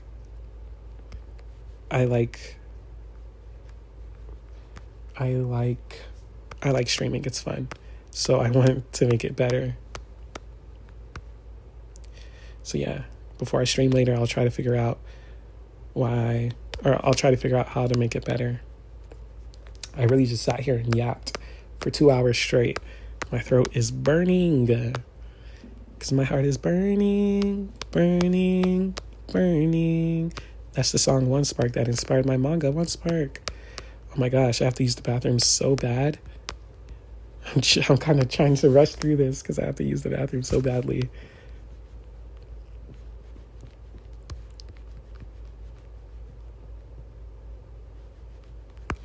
Okay, I'm pretty much done. I mean, of course, there's still more to do, but this is just like, wait, I think it starts here. This is just the basics. Let's see. Oh, what is this black line? Oh my gosh. It be like that. It really be like that. I'm gonna have to make a bunch of clips out of this live. I'm not gonna lie. I never understood like clipping culture. Like people just do and say outlandish things just to get clips. But to be honest, some of my controversial takes earlier, I wouldn't share something like that because, you know, as someone who's trying to be a manga artist myself, reputation is everything. And if people don't like my opinions, that could destroy my reputation. But I just said it because I know something like that would get more attention when it comes to clips. So, but yeah. Like, just a disclaimer, I don't hate Oda. I don't think One Piece is bad.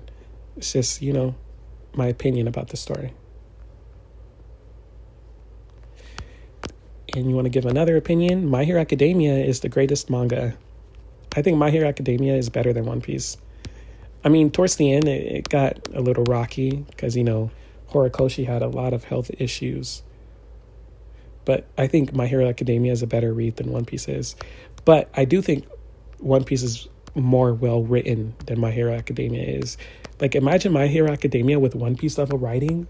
Oh my God, that would be a complete masterpiece. And that's literally what my story that is inspired by Kepler, that's what it is. It's My Hero Academia with One Piece level writing. So I'll just say that. I usually don't like it when people use like already existing stories to describe their stories. Like if you like One Piece and My Hero Academia, then you'll love my story. I really don't like that kind of thing. But in my case, like, my story really is just a combination of My Hero Academia and One Piece.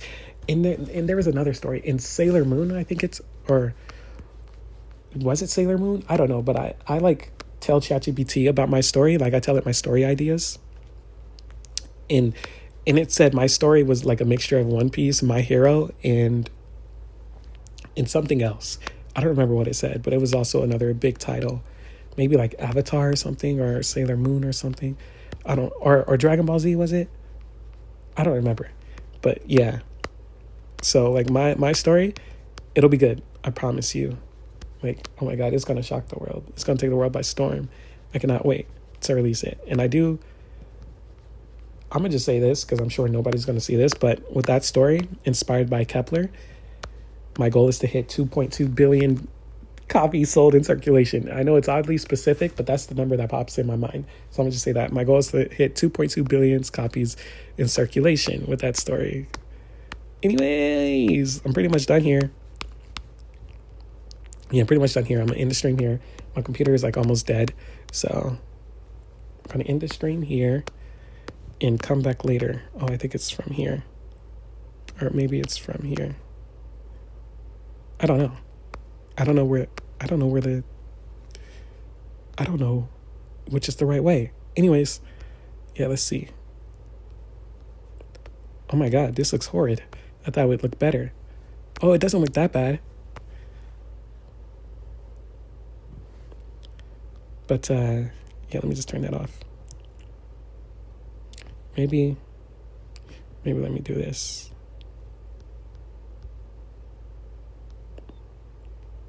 Wait, what happened? Why can't you? Oh, this looks not that bad. Okay, I'll keep working on this. Try to make it better. Okay, thank you all for reading. Or thank you all for watching. I said a lot of controversial things that I normally wouldn't say. Please don't hate me. It's just my opinions on certain things. Anyways, thanks for watching. I'll be back.